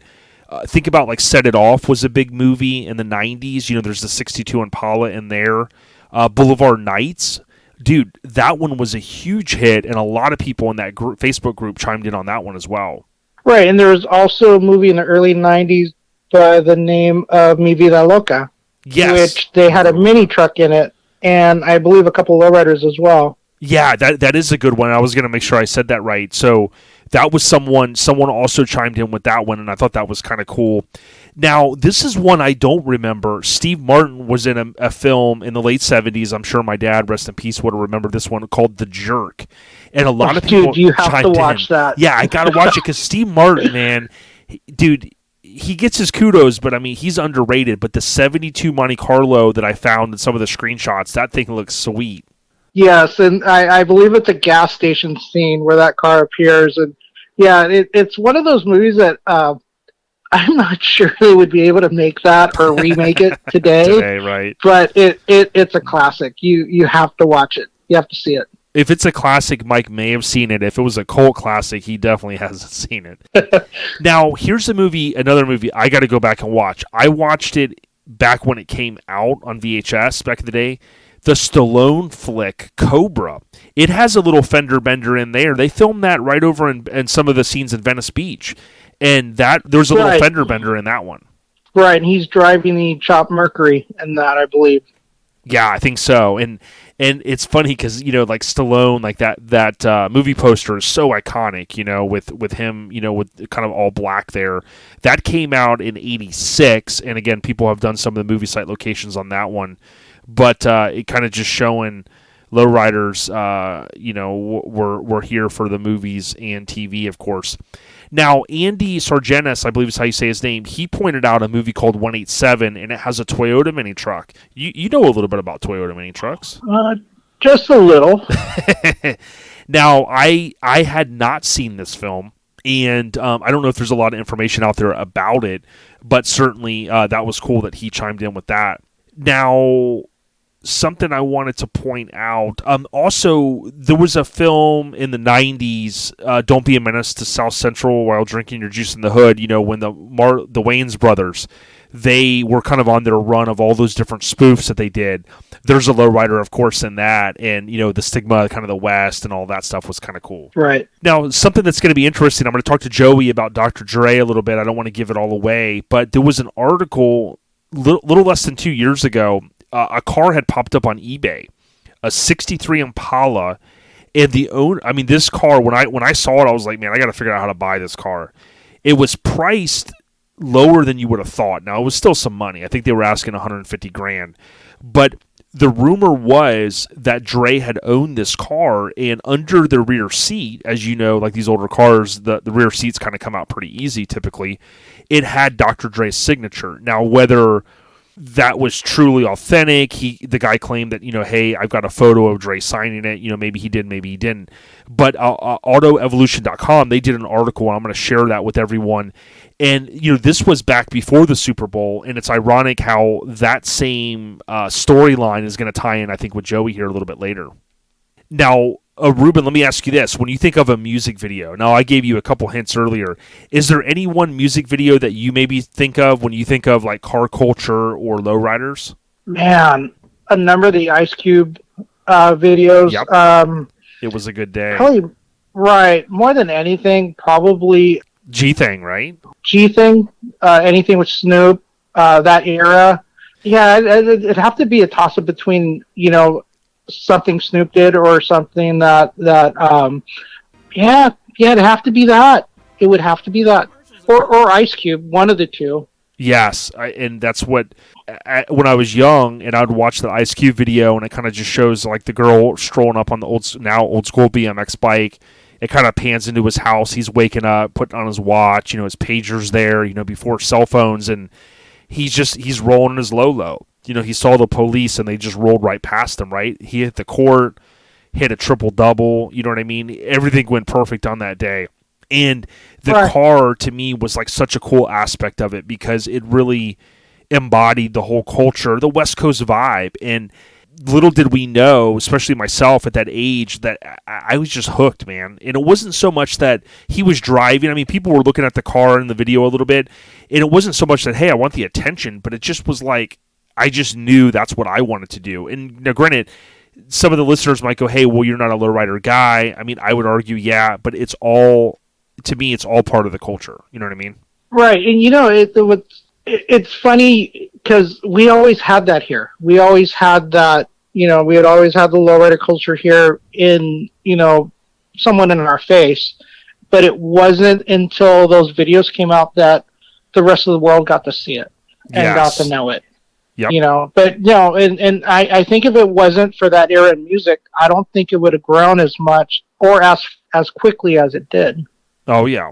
And think about this. So you have the Live and Die in L.A., right? So that summer before Tupac is unfortunately shot and then later dies, you have the 61 Impala, which is often referred as the Tupac Impala. Now, Long Beach Lloyd, as you know, owns that car now. I think, I could be wrong, I think Suge technically owned the car, but it is, of course, known as the Tupac car because it was in that video. But then Family Jewel, as we talked about It Was a Good Day video. One of my favorite songs, I love the West, there's a guy named CJ Mack, and he may not be a household name, but he's got that badass video, Come and Take a Ride. He's in a blue Impala. He says, rolled out the tray, of course, 63. Right. And I love, like, because Ruben, you'll remember this. In that era, the late 80s into the 90s, when you go back and you watch like a 90s, especially a West Coast video, the record companies were putting a lot of money and production into these videos, right? And I'll sometimes come across one that I've never seen, but that was helping sell the music. And like when I watch that video, I go, man, this is like another Good Day kind of vibe video.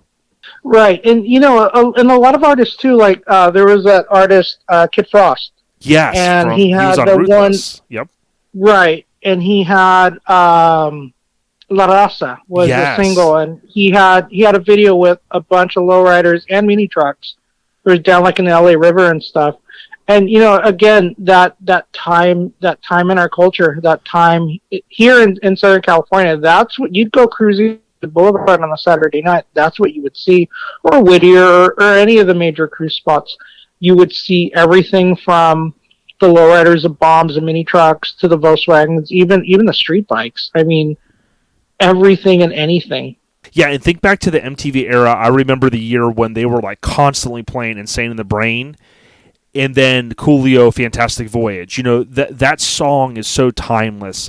And they showed all the people kind of coming out. The trickery of coming out of the trunk, and that album cover, how iconic it was, shot by Mr. Mike Miller. All of that stuff, to me, like, it literally embodies like certain years. I kind of go, hey, I remember the summer of 93, summer of 94. Oh yeah, this video was on constant rotation. And seeing that over and over and over again, like you said, I truly believe it helped to pull people in, a lot of people. And some people maybe listening to this going, oh yeah, you know what? I didn't realize how much it played a factor. And when I talk to Joey, I'll even bring up Criss Cross. You think about the Jump video, it has the two Impalas. Right. A lot of that, of course, was Jermaine Dupri driven. But if you look at a lot of their music and you go back, as corny as some people might think it is now, they were heavily influenced by the West. They sampled Dre, Snoop, all that stuff, and I thought it was awesome. Right. And again, a lot of it was influenced by the West. Oh yeah. So let me remind you on this. So one of my favorite videos, as you know, is the Nothing But a G thing, right? the cool thing is if you go watch I call it the uncut. I think there was a little bit longer version, and then for TV they kind of cut a little bit of it. But bottom line is, it starts with Dre pulling up in the Impala. He pulls up at Snoop's house. He gets out. He goes and gets them. They get in the car and they cruise. DOC's in there. But what's cool is if you look at the very beginning, they've got the crane shot, and the crane's right over the car, and it's kind of zoomed in right where the 8 switches are at on the dash, right? And it kind of pans out a little bit. And when I look at that vibe and I go back and I think of that blue, I think it was like that blue Impala, and I believe that's the same Impala that Daniel Jordan shot Dre the photo in for the inner sleeve on that album. But when I look back at that, and think about being able to go there last September and figure out that exact spot where Daniel Jordan shot those photos. And I think of that Impala, although I don't have a blue 64 Impala, I've got a blue 64 Lincoln. A lot of that still played its way into my mind of, hey, this is what I want to grow up. This is what I want to do when I grow up. I love this stuff. Right. And that same feeling you get, that's what I get when I watched, some of those late 70s movies with, whether it was Corvette Summer or like Born in East LA, Boulevard Nights. Right, Born in East LA, or even, what was it, Crazy Larry, Dirty Mary, or whatever that was. That wasn't even on my list, yeah. Oh, yeah, but, it was that, those were the types of movies that I remember watching as a kid that just, that made me want to do this car thing, and even, like, the Smokey and the Bandit movies, even like a movie like Duel, where guys getting chased around by that old tanker truck. That stuff to me was, I would watch movies just to see what cars I would see in them. And then, of course, later on, movies like Corvette Summer, that was, custom car driven, it's like, once I found a movie like that, I wanted more of that. Yeah, there was an episode of TJ Hooker that I believe had lowriders, TV movies. Non-lowriders, you think of Miami Vice, Magnum PI. We all love these shows growing up. A-Team, I certainly loved The Van. I remember going to one of the newer car shows my dad took me as a little kid at the convention center in Tampa, and got to see the, quote, A-Team van. And, man, I thought I was so cool seeing that. And people reminded me, of course, Class Act, the 82 S10.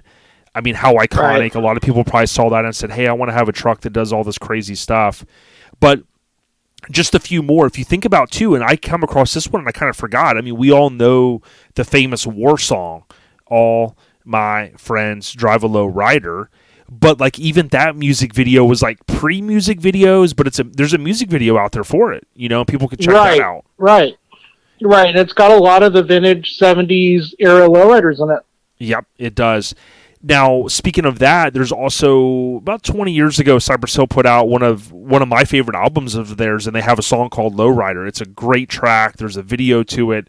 That was actually a track that, for some reason, I didn't even realize there was a video to it. I think that was the era that I wasn't really watching MTV as much, and I just had never seen it till a few years ago. But you fast forward to the late 90s when Dre was going to put out Chronic 2000, that ends up being changed due to Suge kind of trolling him, gets changed to Chronic 2001, and then, when Dre and Snoop put out Still DRE, you think of the lowriders in it, and I'm hoping Snoop has hinted that there's going to be a follow-up to Doggy Style, which dropped 30 years ago this November, Ruben, and they're going to call it Missionary, apparently, right? So it's kind of that little play on, but my fingers are crossed that this really happens the way he said the album's finished. I hope that Snoop and Dre drop another one. And I think there's going to be maybe a tie-in with Joey on possibly how that ties into maybe a future music video. We'll have to see. We will have to wait and see. The last few I had on my list was Real Mother Effin' G's by Eazy-E. There's plenty of lowriders in that. The same actor that played Eazy-E in the spoof, Dre Day video actually plays in that Real Mother Effin' G's. So it was ironic. Eazy thought it was funny, and he actually hired him for that music video. But I mentioned Let Me Ride, and if you really want to go down nostalgia lane, Tim Davis and I do this sometimes, go on YouTube and look at some of the old St. Ides commercials. There's a really good one with Warren G, with the G-Funk era, with lowriders and Impalas, hydraulics. Dude, it's all amazing. Yeah, those commercials were like little videos in themselves. Yeah, they I mean, were. very good production. Whoever was doing them for him. Dude, as a kid, I just said, "Hey, I don't know what this is, but I want to drink those." My parents were like, "Get back, go back to bed."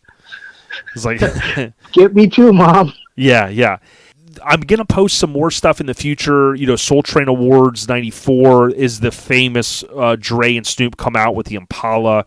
There's a few others. There's one next month, the 30th anniversary. I'm gonna post something that you guys I think will appreciate that ties in the lowriders. But I just think back to the good old days. I truly do, and I think a lot of people are on TikTok now and Instagram and stuff, YouTube.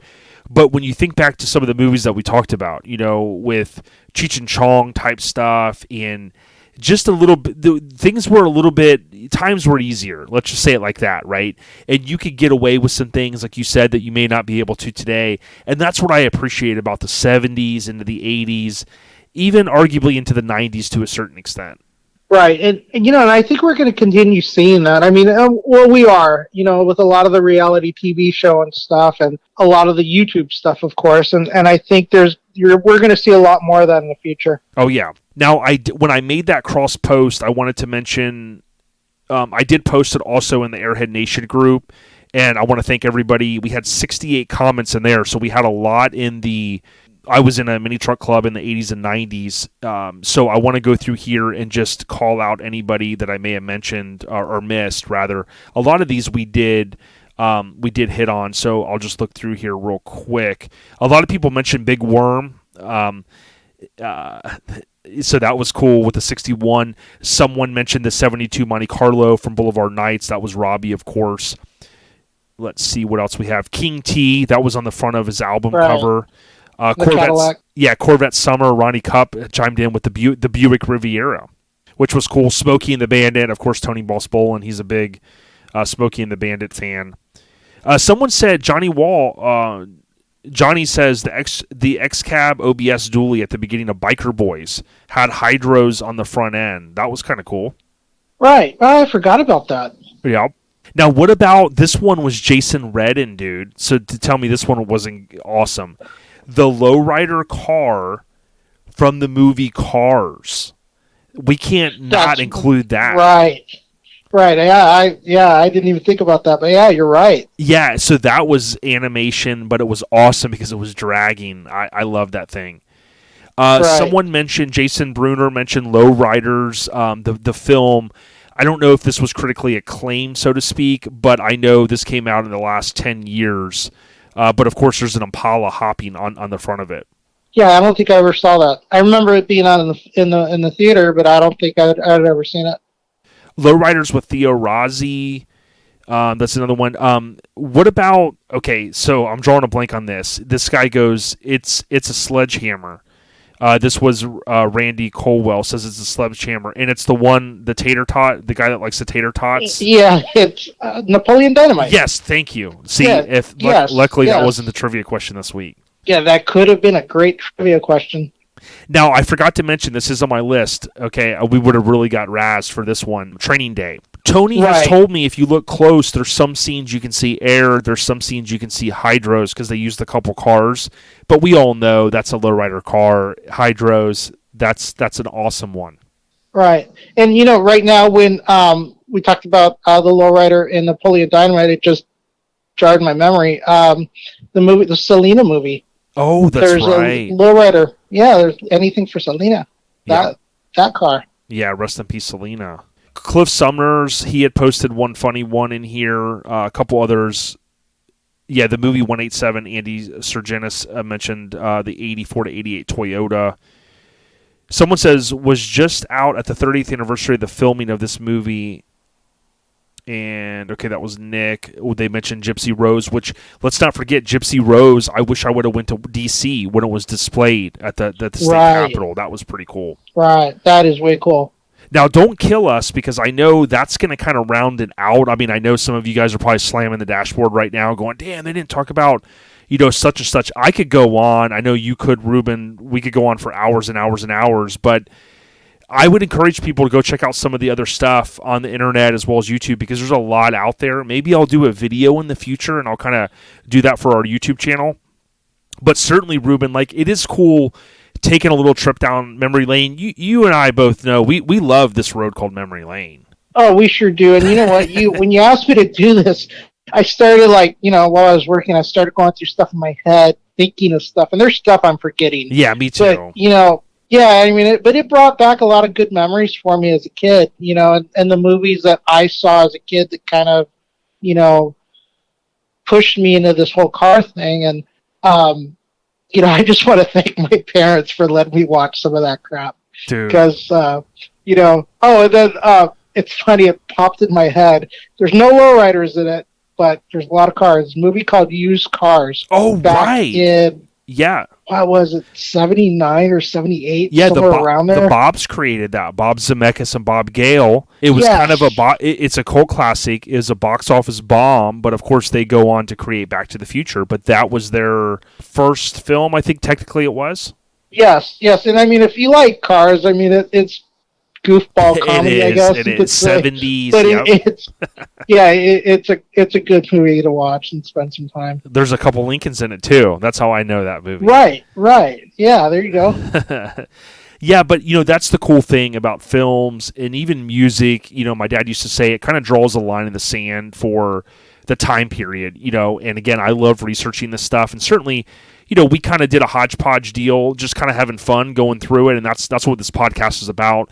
Don't hold us to it. We weren't exactly trying to hit on every single movie, but certainly without the Airhead Nation and the Facebook group, I was in a mini truck club in the 80s and 90s. Without their help, it would have been a lot tougher to put this together, so I got to thank them. But Ruben, anything else, any other updates you got that you want to share before we wrap it and call Joey?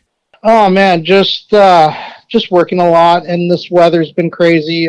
Again, we had a hurricane come through here this past weekend, and my heart goes out to those people that were affected.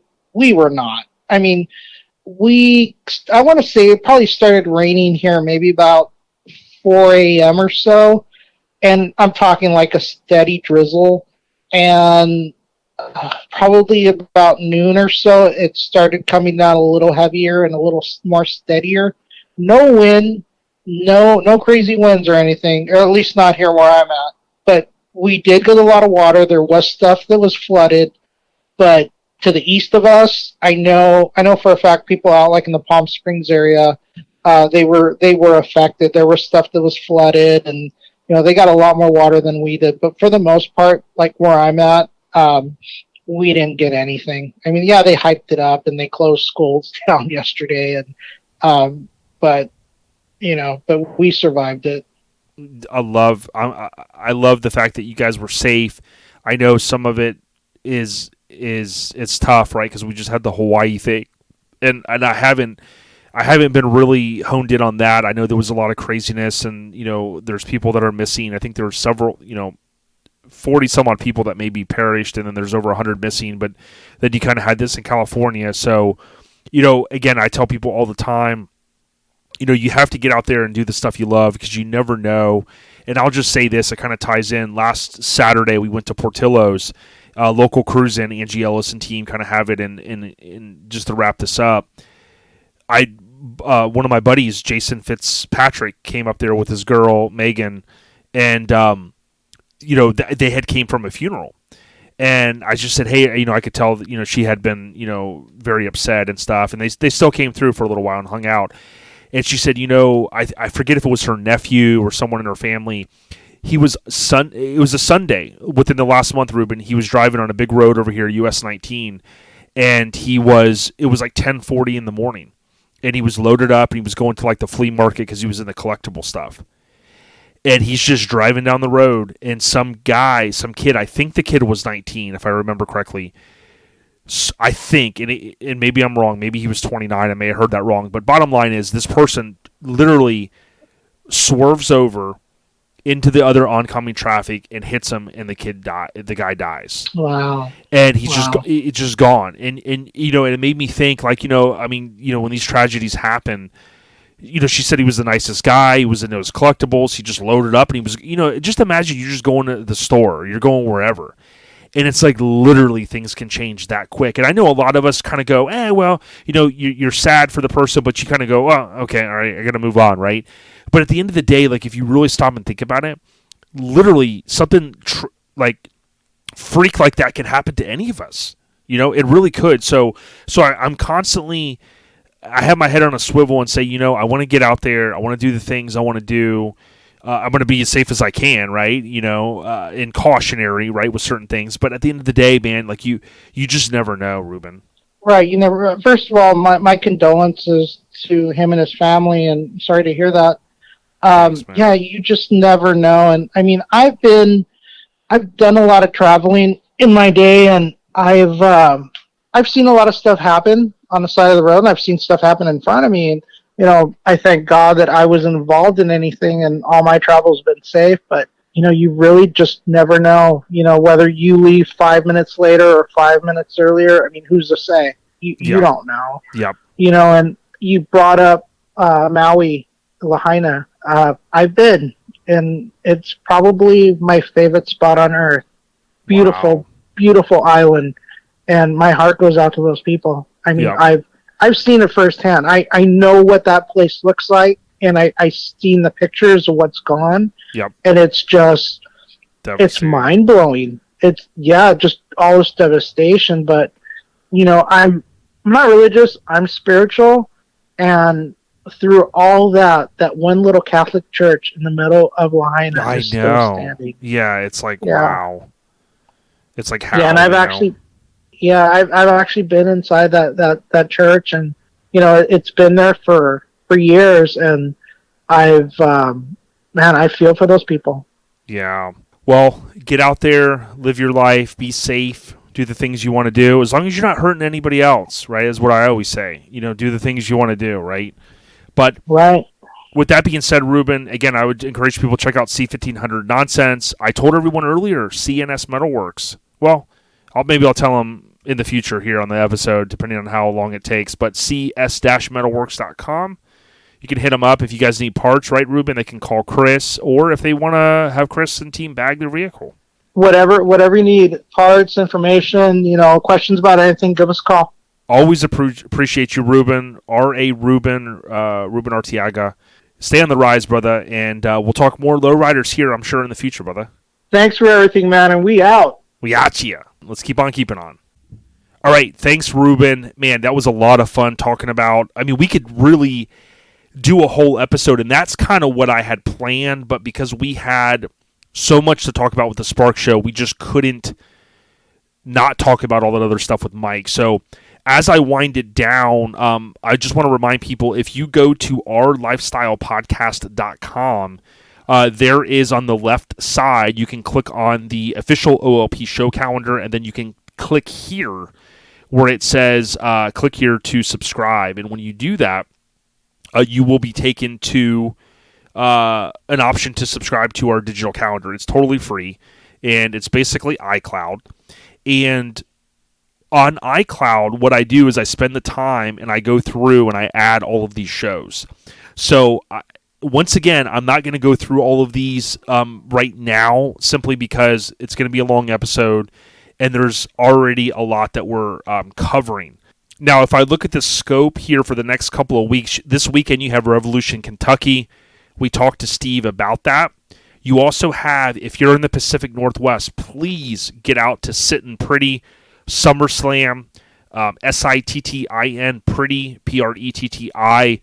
You can certainly find information on Facebook and on Instagram for more information on that event. Of course, it's in the Pacific Northwest, and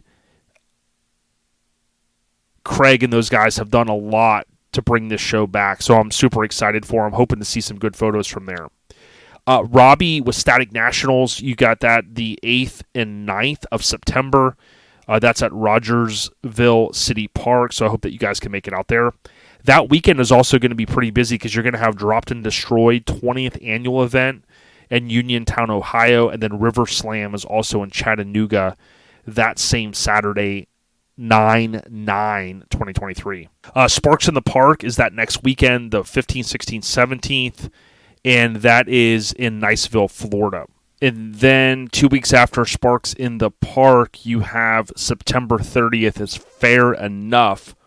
That's FAIR enough, ENUF, at the Green County Fairgrounds. Justin Wyatt behind that one and friends. You can find Fair Enough, more information out on Facebook. We will also try to get Justin on to talk a little bit about that, maybe as early as the next episode. So stay tuned for more information there. That's all I want to cover in terms of the scope. The show updates is brought to you by our kinfolk at Spreading the Love. And speaking of spreading the love, we want to show those guys some love. Sean Rose, David Magatti, good people. And if you look on Instagram, Spreadin' with an I-N, the L-U-V, Spreadin' the Love, L-U-V. You can find more information there. This is an automotive-based 501c3 nonprofit org dedicated to helping individuals and families fighting breast cancer. So they're good people. And again, shout out to Sean Rose. I did not mention this earlier. We got the slap hands, of course, as always, up at the Spark Show. Love his booth setup. Obviously, they had to rebound a little bit from some of the weather things that many of us experienced at Mini Nats. So, huge shout out to those guys. Again, the show updates brought to you by Spreading the Love. Sean Rose, David Magatti, keep doing what you guys are doing. Next, we got the podcast updates, and we only have one new review to share this episode. As I'm pulling that up, I will encourage you to stay tuned to our social media. We will be dropping something possibly the day this episode comes out, if all goes well. So stay tuned. I think you guys will really appreciate what we're going to be dropping. This comes from Drew Boo 2016, DREW Boo, BOO. Love listening to you guys and the content and the information that you're providing. He is at West 59 Customs with an S, West 59 Customs. So thank you so much. If you're on an iPhone or any Apple device, please go into the pre-installed podcast app, search OLP or tap on library, select OLP, scroll down, tap the 5 stars, and if you want to go a step further, write a review. If you want to put your Instagram or business name, we will shout you out just like this in the future. Help us improve our reviews. We want to get past 300, basically, and the majority of those are 5 stars, so we really, really appreciate the support. The podcast update is brought to you by our kinfolk over at Graphics Mafia, GRAPHIX, Mafia.com. They're on social media, on Facebook, and of course, if you need some light design work, maybe you need to replenish some stickers for your business, or let's say you have an old decal or sticker that you want to reproduce, hit up Buddy at Graphics Mafia. He will certainly take care of you. Last, we got the Airhead Nation updates, and I have, I think, 2 that I wanted to cover. One was, we talked about Brooke earlier, so I wanted to give a huge shout out to her. It really means a lot. It was really awesome to see the recognition that she received. She is good people, and certainly want to throw her a huge shout out. Also, I want to throw a shout out for the Airhead Nation updates to Local Rides, RIDEZ, Local Rides with a Z, magazine.com. They have the Yoda family issue on sale. These are good people. I got a chance to slap hands and talk with the owner of the magazine recently at the Spark Show. Good dude. So check out Local Rides, that's with a Z, magazine. Again, they are good people. Lastly, I want to say Joey Whitby, a friend of ours at the podcast, happy Born Day. I didn't get a chance to say it on that day, but I plan to say it, of course, on the podcast. Big supporter. We got a chance to see him at the Spark Show because he gallivanted out east. His son recently moved to Tennessee.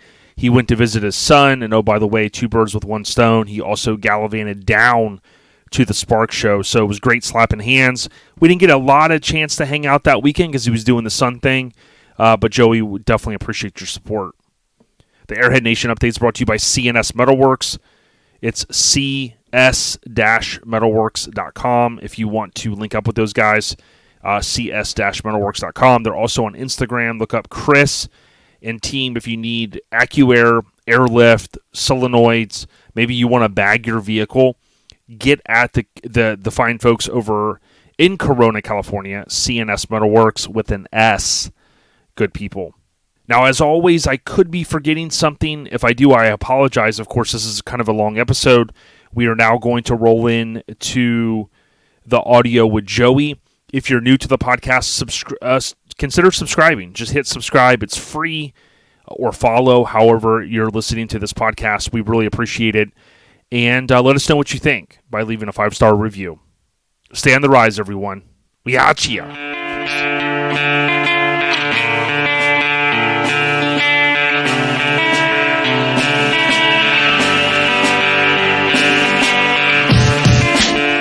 Yo, as I mentioned, super excited to have Joey from the Majestics back on. We got a great story to tell, but Joey, first I got to ask you, man, how you been? How's life treating you? Man, life's good, man. Life's doing good. My family's good. Good. You know, we got a lot of good things going on for the future here now, especially a lot of different changes in the past week.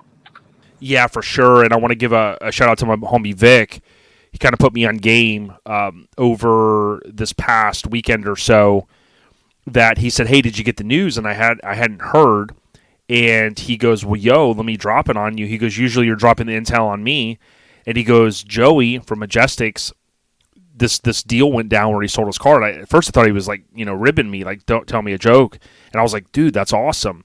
But, we had you on in the past, so we talked about a lot of the lineage back to the late 80s into the 90s with Dr. Dre and even Chris Cross, like in the Jump video, and a lot of things I talked about earlier in this episode.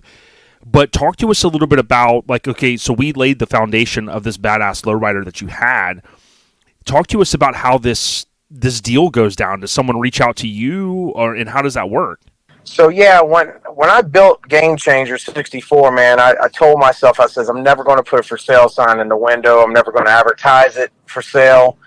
But if somebody approached me, of course, for the right money, I'm going to consider it. And actually, it's crazy is I got contacted by another guy from another car club like 2 months ago, and we had and he was supposed to buy it, but things had gotten away in his life, and then I'm still holding on for him just because I'm a man of my word, Sure. And I went to the Atlanta show a few weeks ago. I was like, I know I have this feeling like the car's about to sell. Like, let me do one last hoorah show. So I did that. I went to the Lowrider magazine Atlanta show, loaded it up, went up there, killed it, like I always do with the car, Best of Show traditional mural from Travis Wilson at Vast Designs, in first place in street class. So on my way home, of course, social media is the big advertisement now, as we all know, for anything. Mm-hmm.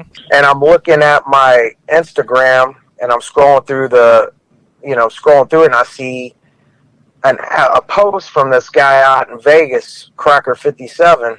It's his Instagram name, and it said, looking for a 64 Impala rag convertible, gold in color with tan interior. I'm like, what? You're like, oh, wait a minute.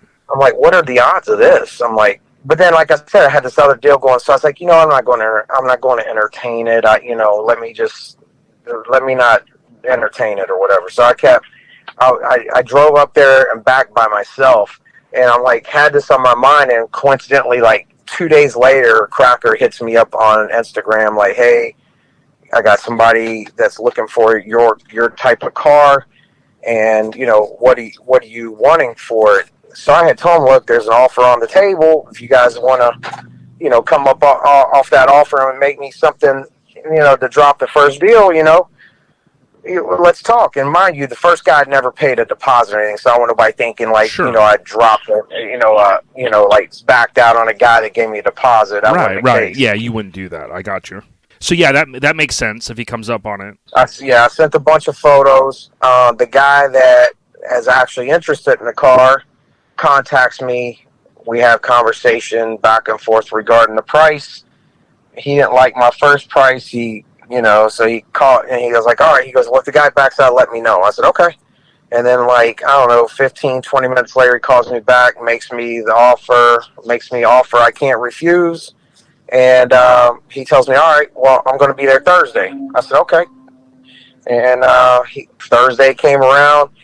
The timing, based on what he told me, was off. So I was, and then that evening, he was supposed to be here Thursday morning. I never heard from him except that morning said he's flying out. He got here. He was wanting to make the deal that night. And I'm thinking, well, how do you get that kind of money on the plane? Right, because you can't travel. Like, there's some rule you can only have so much money on you. Right. So I was like, well, at this point, I threw red flags. So I asked my partner over Tim Tim, he owns a shop over in Orange City called Tim the Tent Man. He sells car stereo equipment and does tinting. He's like, yeah, come over here and do the deal. That way you're not at your house, blah, blah, blah. So we did that. I had people on standby, just kind of watching my back. I don't know who I'm dealing with. And then I drove the Impala there. I was like, all right, from my house there, it was probably 25-minute drive. Drove the Impala over there. Nice. For one last drive. And I'm on standby. I'm got my guard up. Right. And then I go to pull into my Tim's shop, and who's standing there? No Exhibit. way. Yeah, I saw the photo. And I was wondering if you were going to say Exhibit, man. So Exhibit, of course, they got to protect theirself and their, not expose the celebrity status, which is respect. I understand. I respect that. So I get out and we just chopping it up, and then the guy that's friends with him, his name's Abraham, that I had been talking to, was there, of course, and they looked over the car and seemed to be happy with it, and I still didn't put. And at this point, I was just figuring the car's for Exhibit, So and then cause I was like, "Oh, it's for you," and yeah. They're still not exposing that it, that it was for Dre. Sick, dude. So when did he break that news to you? So the way still didn't put two and two together. So at this point, he's like looking at the car, and then Exhibit goes, "Hey, can you play the music for me?" I'm like, "Sure." What you want to listen to? And he goes, "Put on some Dr. Dre." I'm like, "Oh, okay. Play some Dre for him." He's in the back of the car with his phone videoing or something. I'm assuming at this point, and I still don't know at this point, that he's probably videoing it for Dre. Sending Dre videos or FaceTiming him or whatever. Yeah. And at that point, him and Abraham looked at each other and said, "All right, let's make the deal." And mind you, we go in the office, he brings out a brick of money. And still, I didn't even pay attention. It said from the bank. It's a package that says Andre Smith, which is Dr. Dre's real name. Dude, man, that's like kind of mind blowing. And like you said towards the beginning, people underestimate the. You talk about Game Changer, the name of the car, but you underestimate what social media can do, because someone saw that you were up at the ATL, Atlanta Lowrider show. Obviously, they know the car from Instagram and this type of thing, but isn't it crazy how all that can be just kind of travel that quick? Yeah, it was crazy. Like, the guy that initially posted up that, post about needing a gold 64, a guy here in Orlando had tagged my name on there, like, "Hey, check out Joey." And it may came from that. It may came from the Atlanta show post. Sure. I don't know. I never asked. And then, so I never found it. So they bought the car, it went on the tow truck. They took it back to the Ritz-Carlton in Orlando Thursday night. So I'm looking on video, and then I see a post that says, with Exhibit and Smiley from Good Times, taking the car off the tow truck, and then there's a caption that says, "Exhibit taking back Dr. Dre's new ride." I'm like, what? That's kind of how. So he kind of kept it on the DL. And then that's how you put two and two together, right? So I'm assuming, and of course, like, and you know what it is if somebody says or hears, "Oh, Dr. Dre wants to buy your car," they're going to try, their concern is that then people want to try to double or triple their asking price. Yeah. Jay Leno, I think, probably runs into that. Yeah, right. So anyway, like, I ended up talking to Smiley, and he's like, "Yeah, it's for Dre." And then I end up talking the next day to the guy on Messenger, Cracker 57. Like, he's like, "Bro," I was like, "Hey, thanks for setting the deal up, man. I'm honored that Dre want my car. I mean, why couldn't you be honored? You know what I mean?" Right. So, I mean, at this point, like it was nerve-wracking to even make that decision after having the car for so long, But but to know that Dre is getting my car, man, man, I'm speechless. It's changed my life. You know what I mean? I don't know what the future holds. It may fizzle out, or who knows? Maybe I got man, you people got too watching much for the love in your next ride. heart. Yeah. Maybe you never know. Maybe people see me building my next ride, and who knows? We'll see what the future holds. But that it was a dream come true, man. I never seen that coming, and kind of getting into the whole story with Game Changer is, when I remember being a kid, man. Basically, and I remember watching Dre and Snoop driving that '64 rag onto the stage on the music awards, Yes. man. I was like, yep. And I remember sitting there kicking it with the homies, drinking a 40. Like, I'm gonna have one of them one day. Yeah, Yeah, Soul Train Awards back in the day. Yeah. There were a couple of them. I remember same as you, probably the live broadcast. And they come out and you're like, what? And it just was like, it's etched in our minds. And a lot of people, they may not recall this, but even and I talked a lot about in the beginning of this episode, different movies and TV shows, but mostly music videos too, like Crisscross, right? I mean, they were young, and I know people, they were corny, whatever. But if you think back to like the Jump video and some of their other videos, they were heavily influenced by Snoop and Dre. They had, Jermaine Dupri used a lot of their samples and stuff. So again, even me as a young kid seeing that, it just was like, dude, it was something that we gravitated towards. Yeah, I mean, my days were like, the Chronic, Dr. Dre, the Chronic. I mean that to this day, that album's just like bar none. Nobody's touching that. You know what I'm saying? But I just remember watching the Dre and NWA and always watching the 6'4" rag up in the videos, and then years later I got one. Years later I finished it, and here we are full circle. The guy that inspired me to build that car bought my car. Dude, it's mind-blowing, and as much as I love the Chronic, it kind of gives me chills is like last September when I went out to California, hang out with my friends, the Raddies, with some of the Lincoln stuff, but I did the pop culture couple days, and I had talked to Daniel Jordan, who shot the photos of Dre for the Chronic, so, obviously the Chronic paying homage to Zigzags, but then there's the one main, what I call the lowrider photo, that was like the insert and then the inside of the CD. So Daniel put me on game on, hey, this is the spot. This is the address of where I shot it. And then I spent hours on Google Maps figuring it out. And I figured out the exact shot. And then Daniel called me later that afternoon. And he goes, hey, I know you tried to get in contact with me, whatever. And I talked to him a few minutes. And I said, well, I'm going to send you a couple photos. And he goes, I sent them to him. And he goes, you found exactly the right spot. He goes, I don't know how you did it. And that made me feel good, but it's crazy that you and I became friends, and here you are selling, a car, Game Changer, to Dre, and, I'm arguably one of the biggest Dre fans, the Chronic fans. I mean, I just think that's mind-blowing, dude. Yeah, man. Yeah, no doubt. Now, it's crazy. Yeah, and you got to think, too, all the love that you get, like, I mean this sincerely, it was crazy, the episode that you were on, Joey, it's one of our most downloaded episodes in OLP history, and that's crazy to me because, we're mini truck inspired, but we've always talked about, we love all the culture stuff, but I bring that full circle because I'm sure, the love that you got from, the guys and the ladies in the Majestics, right, your family, your club, they had to have just been super stoked for you. Yeah, man. I mean, it's been honestly across the board. I can't tell you since Thursday how many hundreds of calls or messages and texts I've got just like congratulating me and, just checking to see how I was feeling. And honestly, this past week, my adrenaline been going so much about the whole transaction. I finally crashed on it yesterday. Yeah.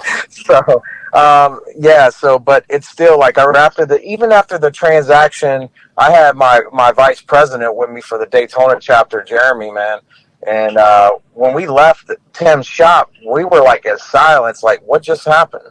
Yeah, like were we just on exactly like we were on like a hidden TV show, or are they punking us? You know what I mean? That type of deal. Yeah. And then a couple hours later, then I find out the car's for Dre. So like there wasn't no sleep that night. Yeah, yeah. You got to hit up Mr. X to the Z and be like, "Yo, man, could you sign my Chronic album or something?" That's where my mind's at. But going full circle too is something that I think was pretty cool. Is that obviously Exhibit? He's real close to Dre, but I follow a lot of the Dre stuff on YouTube and a little bit on Instagram in terms of, not a lot comes out. Dre's a very kind of kept to himself person, at least from what I can tell. But this was kind of cool. Like, I swear it was like maybe a year or two ago, and somebody was at his house. It might have been Exhibit. It might have been Anderson Paak, one of his newer kind of guys that he does a lot with. It wasn't Kendrick, but it was someone. One of his homies was at his house, and they were there, and there was an Impala there. And what struck me, and I'm going to share this after this episode drops, is there was a car that had come up on eBay, and I'll have to send you the link, and you can tell me if you know anything about it. But there was a car that had come up on eBay, and they were asking like 150 grand, and this was just a really nice car. I mean, I think yours was even nicer. But supposedly Dre had signed it under the rear seat. So one of his homies was at his house, and I guess, if that was really Dre's car, that car had been long gone, right? So he's checking out an Impala, and I swear to you, I wish I could find the video. Dre's like, sitting in the seat, checking out. He goes, man, I got to get me another one of these, And I kind of saw the glow in his eyes because, again, as you said, NWA into Death Row, dovetailing into Aftermath Entertainment. He was there at the infancy of all that, and now to know that I can slap hands with a homie that says, "Yo, I sold the car and it went to Dre," it's just mind blowing, Joey. It is, and it's just, I tell you, I'm still stoked about it, man. Like, the following, like even the following on social media, bro. Ever since this has happened, I was going to keep it quiet for a few weeks. I didn't really want the club to think, the club to know I got rid of my car so quickly. And I was going to go out to LA to the banquet and just do my thing, but it leaked and it just blew up after that. So ever since Thursday, man, like the videos of the car on the tow truck, the videos of Exhibit and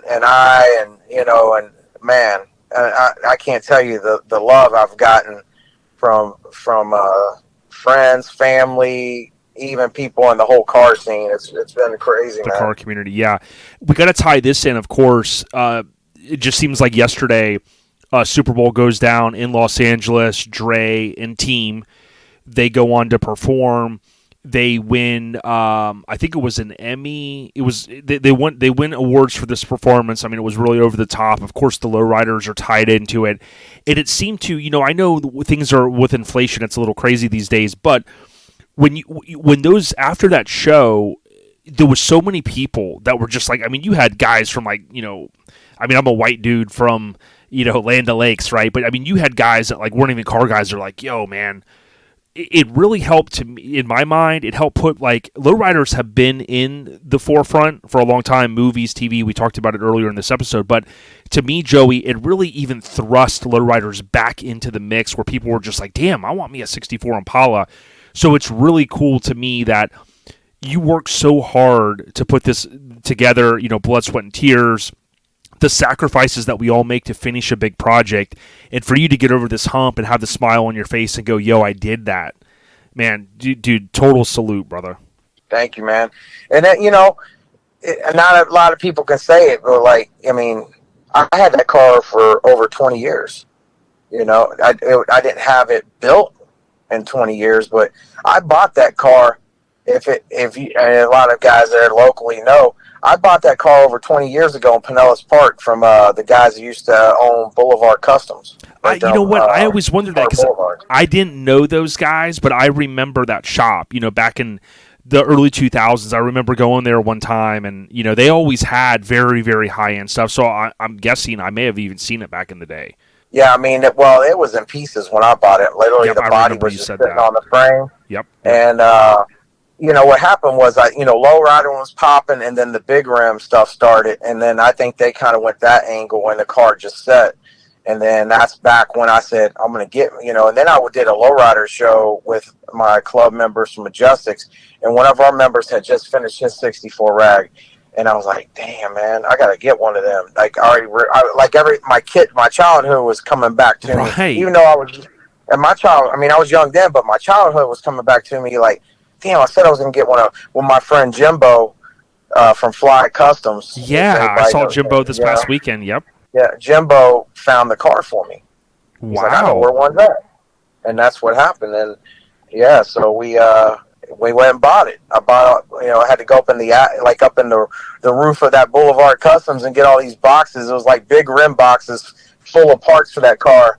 And, it took me a long time to do it because I was young. So I wanted to always have a car on the street. So I do a little bit, put it to the back burner, build another car, sell that one, whatever, and so forth and so on. Then when I turned 40, I was like, man, I need to get this car done.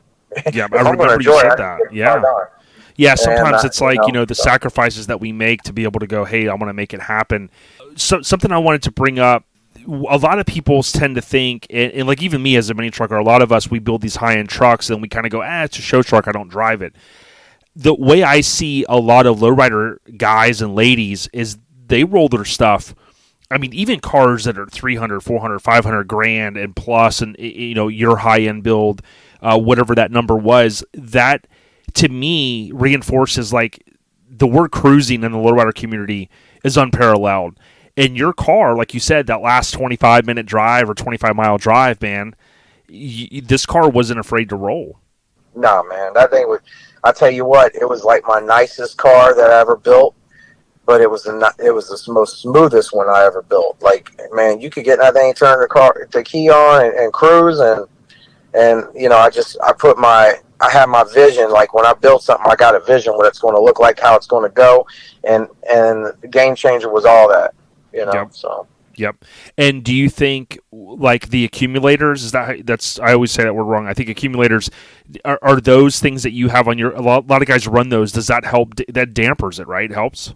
It does, but I didn't have them on Game Changer. Okay. Yep, that's what. Okay. It was just the way. The setup, the softer spring. Yeah, the setup, the softer springs.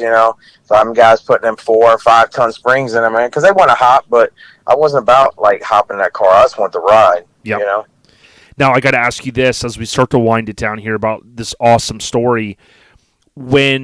When you roll that last 25-minute cruise, or did you put on a couple songs that meant a lot to you? Did you just kind of put on Pandora and let it ride to some Dre? Like, what was your mindset then? I should have played some music, but I was just in my head. So, that's not bad.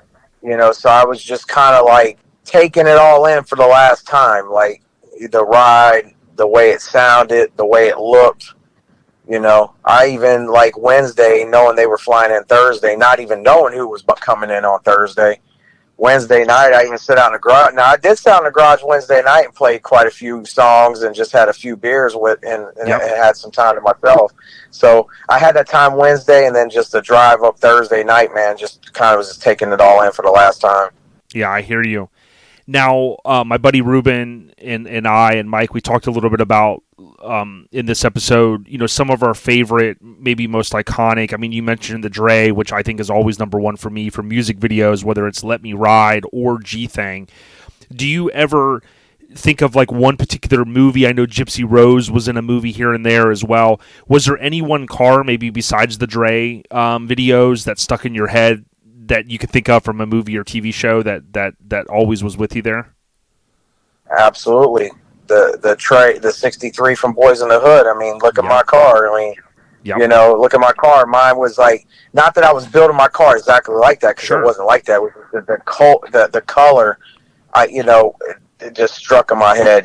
Cube riding in that tray and throughout the movie. I mean, that car is beautiful, man. And I think that car's in Japan now, if I'm not mistaken. Yeah, that's what I had heard. And when I watched the audio commentary of Boys in the Hood, rest in peace, John Singleton, he kind of kicked himself when he said, hey, I wish I would have bought that car, because he's like, man, that car went up a lot. Because, back then he probably had an opportunity. What if they would have said, man, yeah, we'll sell you the car 30 grand or whatever, And sure, it was a lot of money back then. But I mean, dude, you can't even mess with that. Now, I'm looking at photos, and I mentioned these when we had you on before, Joey, from January 2nd of 2021. You were out at Roosters, and I look at just how clean the trunk is, the lights. We talked a lot about this stuff, and I'll reshare some of these photos. But when someone, you don't have to give us all the intel, but like when someone like Exhibit or Abraham or Abram, when someone like that reaches out, right, and some of these guys like Cracker 57, and you start sending photos, right, were they looking for like also build photos, like bare metal stuff? Obviously, these guys know the tricks of the trade and they know what to look for, right? But what do you think really sold them on going, okay, this wasn't, this isn't just, some quick spray car. I mean, they knew from the photos right away, it sounds like, that bam, this is the one that someone's going to want. I found out later, like, I guess that Dre was looking at a couple other ones. And I know one of them was a super sport, and he didn't like super sport interior, which I don't either. So I think it was just, I'm all about traditional, and like, I don't know what caught his eye, but maybe he just knew. Honestly, I don't know what caught their eye, but I think that they could tell that I put my heart and soul in that car. You know what I mean? Because like even when Abram and Exhibit were looking at it, I mean, there was a few things they touched on, and I had already told them on the phone, like, look, I just really finished this car. It's not been out but 3 or 4 times. I know. I'm glad I got to see it in person, by the way. Right. And I told them, and they were like, and then they looked at each other like, yeah, I mean, there's a few things wrong with it, but nothing major. Like all the core of it is good. There was just minor stuff that needed a weekend's worth of work or a few days worth of work to finish up, and they were cool with that. They loved it. I mean, they seemed to love it. I mean, they crawled up underneath the car and everything. And Zibik, obviously on the Dre, when he's like, look at the chrome up on that, and as they're bouncing it, right? I mean, so many iconic, and they work together, and Dre produced just some of his albums and songs, of course, and just pretty awesome. When you, like, in the future, as this kind of moves forward, right? There's talks of, Snoop's already said, hey, there's an album, Missionary, coming, which is going to be like a follow-up to Doggy Style. As the Chronic dropped in 9 Deuce, 92, and then, of course, this November, on my born day, 11/23, in 9 Tray, Snoop drops Doggy Style. One of the best hip-hop albums, just like you said, with the Chronic. I'm hoping, right? I'm itching that if we can get some of that magic of Dre and those guys, I know a lot of it's already been recorded, but I would love to see them come back out with another anthem, right? West Coast Hip Hop's 50 this year. Maybe see the car in the video. I know that would bring just an amazing smile to your face to see maybe some integration into some of their productions out there. And that's what we all talked about, is like, that's what I hope for. The one thing I can hope that I can, and if anybody hears this out there, like, the one thing I can hope that I can get out of this, and I'm hoping to talk to Abram again, and he's supposed to call me, is if the one thing I could get out of all this is a picture with Dre with the car. Dude, right there, icing on the cake, man. That would be the icing on the cake, on top of being able to know that he owns it, knowing that, they were willing to come up on the money to make the deal happen. I mean, it goes on and on and on. I mean, but yeah, I mean, I would, just to go back to what you're saying, man, is like, Dre's not only a music producer, but, he does movies and directing and all that, man. What if it hit? What if they did? Everybody's asking, what are they doing with it? To me, I feel something's going to happen, because he asked it for something specific. Yep. He needed a gold car with tan interior. He's asking for it for a reason, and I guess we'll have to sit back and wait and see. Yeah, I'm along for the ride, I'll tell you that. And I think back to 92 and 93 when Death Row really starts getting going. They hit us with the 1-2 punch, 9-4 with Above the Rim, and then Dog Pound. Just that era, man, is great. But as you know, and we've talked about this, lowriding is worldwide. We know that it's heavily ingrained in the West. We tip our cap, I certainly do, to everybody on the West. But I think that, maybe we'll pick up some listeners. I know a lot of your club mates had chimed in before. We got much respect for Majestics. But I think, even people sometimes that probably saw folks that watched the Super Bowl deal, and they said, oh, there's a bunch of, these guys, they want to get into it, whatever. To me, any exposure like that is good. And what my hope is whether it's mini trucks or it's lowriders, that, we can all continue to embrace the culture. I'll say this, I apologize. I wasn't able to make it out to something that you had asked me to try to get out to back in around the Super Bowl this year. But, it was on Super Bowl weekend, unfortunately. Yeah, my wife was like, hey, you got some commitments and stuff. But But in all seriousness, like, I really appreciate, many of the guys like you and others out there have really tried to bridge that gap. And when I go to a show and I slap hands with people, especially like you, I never feel any animosity between like, oh, it's a truck guy, it's a Lincoln guy, it's a lowrider guy. Like we truly are. It's one community. Absolutely. Like we talked about that on the last episode, man, that my vision, and you know what? I get so much love at the Majestics Daytona show every year from the truck guys, from the import guys, because they know I don't see them any different. And you know what? They don't see me any different either. And then so just like we spoke about before, my vision is to close that gap, and that's from my end it works. If everybody else from the do the same from both cultures, man, it's just going to keep. The sky's the limit. The sky's the limit, man. It don't matter what your interests are, whether it's an Impala or it's a truck or a Lincoln or an import Honda. It don't matter, man. We all, at the end of the day, we're all doing the same thing. We're putting our vision and onto a vehicle and doing what we love, no matter what it is. So yeah, I couldn't agree more. And I think a lot of kids, like maybe even a little younger than me, that grew up. I was at the perfect age, in the 80s into the 90s, and some guys, grew up watching crisscross videos, and they were like, "Oh, lowrider's cool," And I'm sure if there was a survey out there, people would say they got bit by the bug. Hey, the last thing I got for you is, the awesome, amazing M word Majestics. You did hint earlier, and I wanted to make sure you throw this out there. What's the big anniversary that's coming up for you guys? Oh man, I'm glad you brought that up. I was just thinking about it. So Majestics, it's when Little John is the founder of the Majestics Car Club worldwide. So 1973, Majestics was born. Here we are, 2023. We're about to have our 50th anniversary banquet, man. I mean, it's an honor to know that I'm in this club.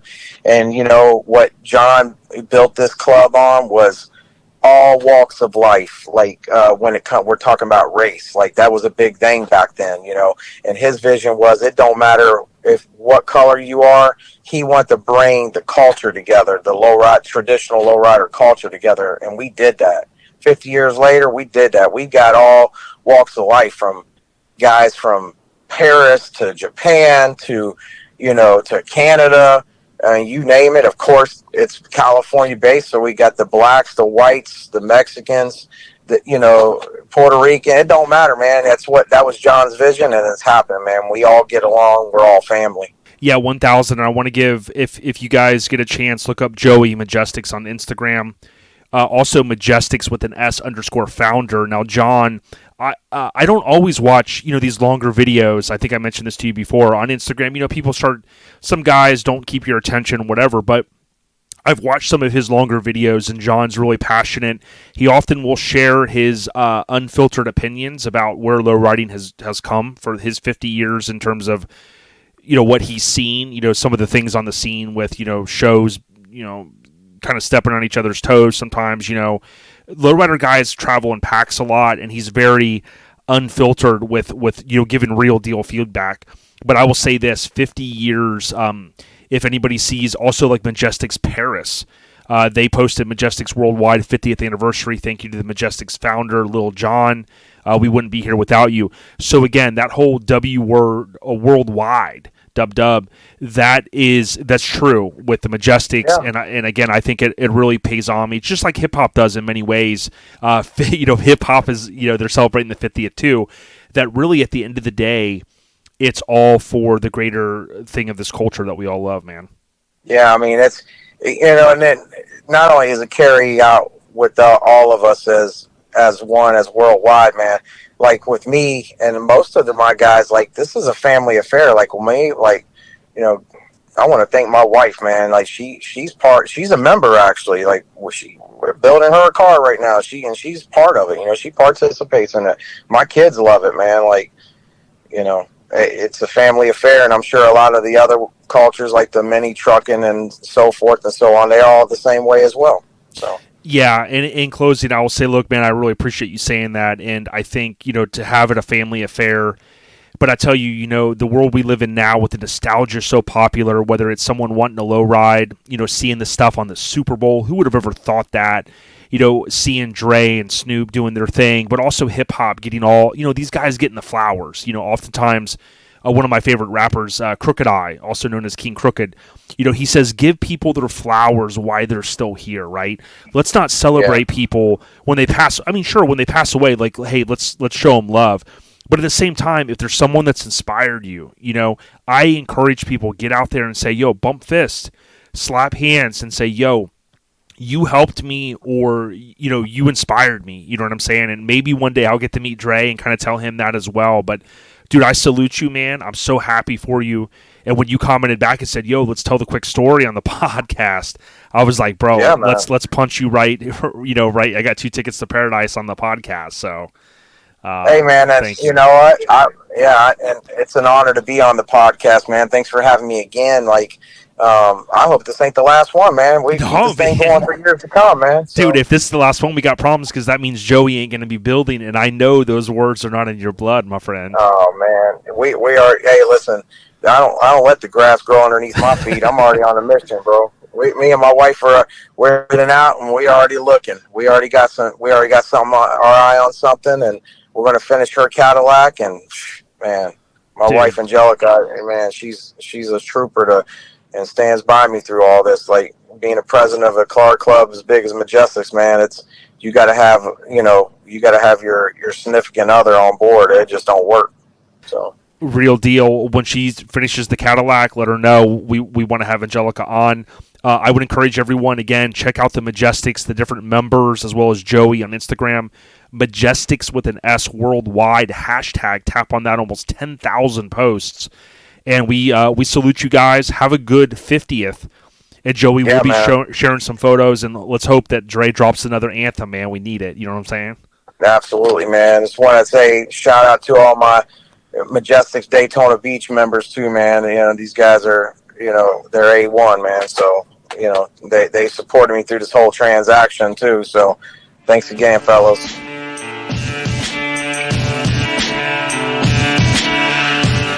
What are you doing? Just pulling up to the club or what? I just got done at the bottle club, bro. Dude, I got some scratchers, man. And I didn't win no fucking I didn't win shit. Dude, isn't there a way to Hank spray paints? He's got this spray paint he sprays back on them, and it doesn't even look like he scratched them off. And then I wouldn't condone this, but he'll be able to get, you know, a buddy or someone. Hey, man, I got 50 scratchers. I'll sell them to you for 25. Well, what I heard he was doing was he was spraying the scratchy stuff back on it, and because what he does is he collects it, sprays it back on the scratch offs once he finds out they're not winners, and he just takes them back to the Circle K, and he gets the lady behind the desk, you know, knows them. You know, he knows them and just gives them his money back, and she puts them back in the rotation. Yeah, and so. Yeah, that's his new gimmick that he's got going right now. Dude, we have to find out that lady's name. Well, her name's Virginia. Yeah, it's Virginia Black, and she's down on the Davis Boulevard. Circle K is her location. See, well, you've got a tick mark in your binder. Yes. No, I found out the location. I found out their little gimmick they had going, and so. I'm hoping. So basically, what he's doing is all the people that, you know, they go there. They have the little section where they have the lotto section there in the Circle K, and they scratch them right there on that little table that they have. Right. And once they're not winners, they throw them in that trash can right there. Well, what he's doing is they leave all their little scratch off, you know, all the little shit on the counter. He brushes it all off, puts it back in, sprays it all back on That's art, as far as I'm concerned. Dude, yeah. I mean, he's got a great thing going, man. And especially these $50 tickets, bro. And he was getting $50 back. He's getting his money back for him. So, dude, hey, that's called the hustle, American dream, dude. Let's be honest. Dude, the hustle is real, bro. The hustle is real. You wanna bang this one out? Bro, I love when you say, let's bang this out. That's a deal. Just as long as you don't say, let's pull out, I'm good. Dude, could you imagine, you're hanging out with, because you used to run in the circles of like Ron Jeremy and stuff, and I know that's where you got some of the lingo. Well, I would prefer not we talk about, who was in my circles and who wasn't in my circles, Right. especially back in the day, because that was that was before, Ruskin, Mrs. Mayor. Gibtown. Well, hey, Gibtown, Ruskin, Eight ball, spend a cue little ball, gangs, all that. spend a little time in Riverview, yeah, but we don't need to talk about that on the podcast. Yeah, no, it's fine. I mean, she'll never hear it. No, please. She definitely don't listen.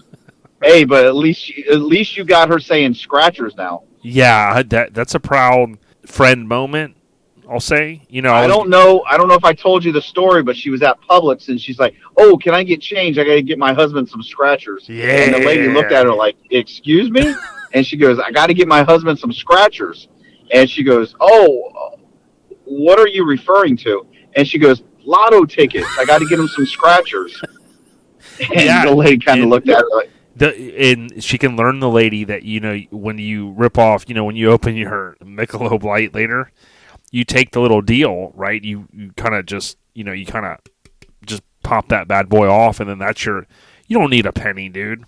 Because, you don't have any pennies at this point. You just take the little deal off the aluminum can, and then you scratch on it. Aluminium can. And then the aluminium can is for your cigarette butts, the Camel Joe's. Animals, dog, animals. Hey, listen, you're not recording right now, are you? No. Beautiful. Dude, that's how you tell her. That's how you say you're going to the club, right? You kick the saloon, because you got saloon doors in the mansion, right? You kick the saloon doors open. You just basically say I love you. And then, dude, she knows you got my understanding, you've got a shower built in the garage, and then you can shower right there, and then when you get back from the club, you get all the smoke, off you just by, taking a shower there. Well, it don't quite work like that, but it's something like that. Yeah. Well, dude, so I was talking to Dizzy, and Dizzy said that. Dude, he told me their only wish was to, basically take down Eastbound Chilldown. They said they're coming. They're taking shit personal, dude. Well, what he told me is he hopes and wishes and prays that they can find somebody to do videos as good as the ones that have been popping up on Eastbound Get Down. Oh, Smutfest. Wait till you see the video stuff I got coming for it, dude. For Smutfest? Yeah. Oh, dude. It's going to be good, man. Oh, I can only imagine. We're pushing the limits, dude. I could only imagine. Push the limit. Pushing the limit. Push the limit. Oh, wait. Push it to the limit. One more time. Yeah. I like it.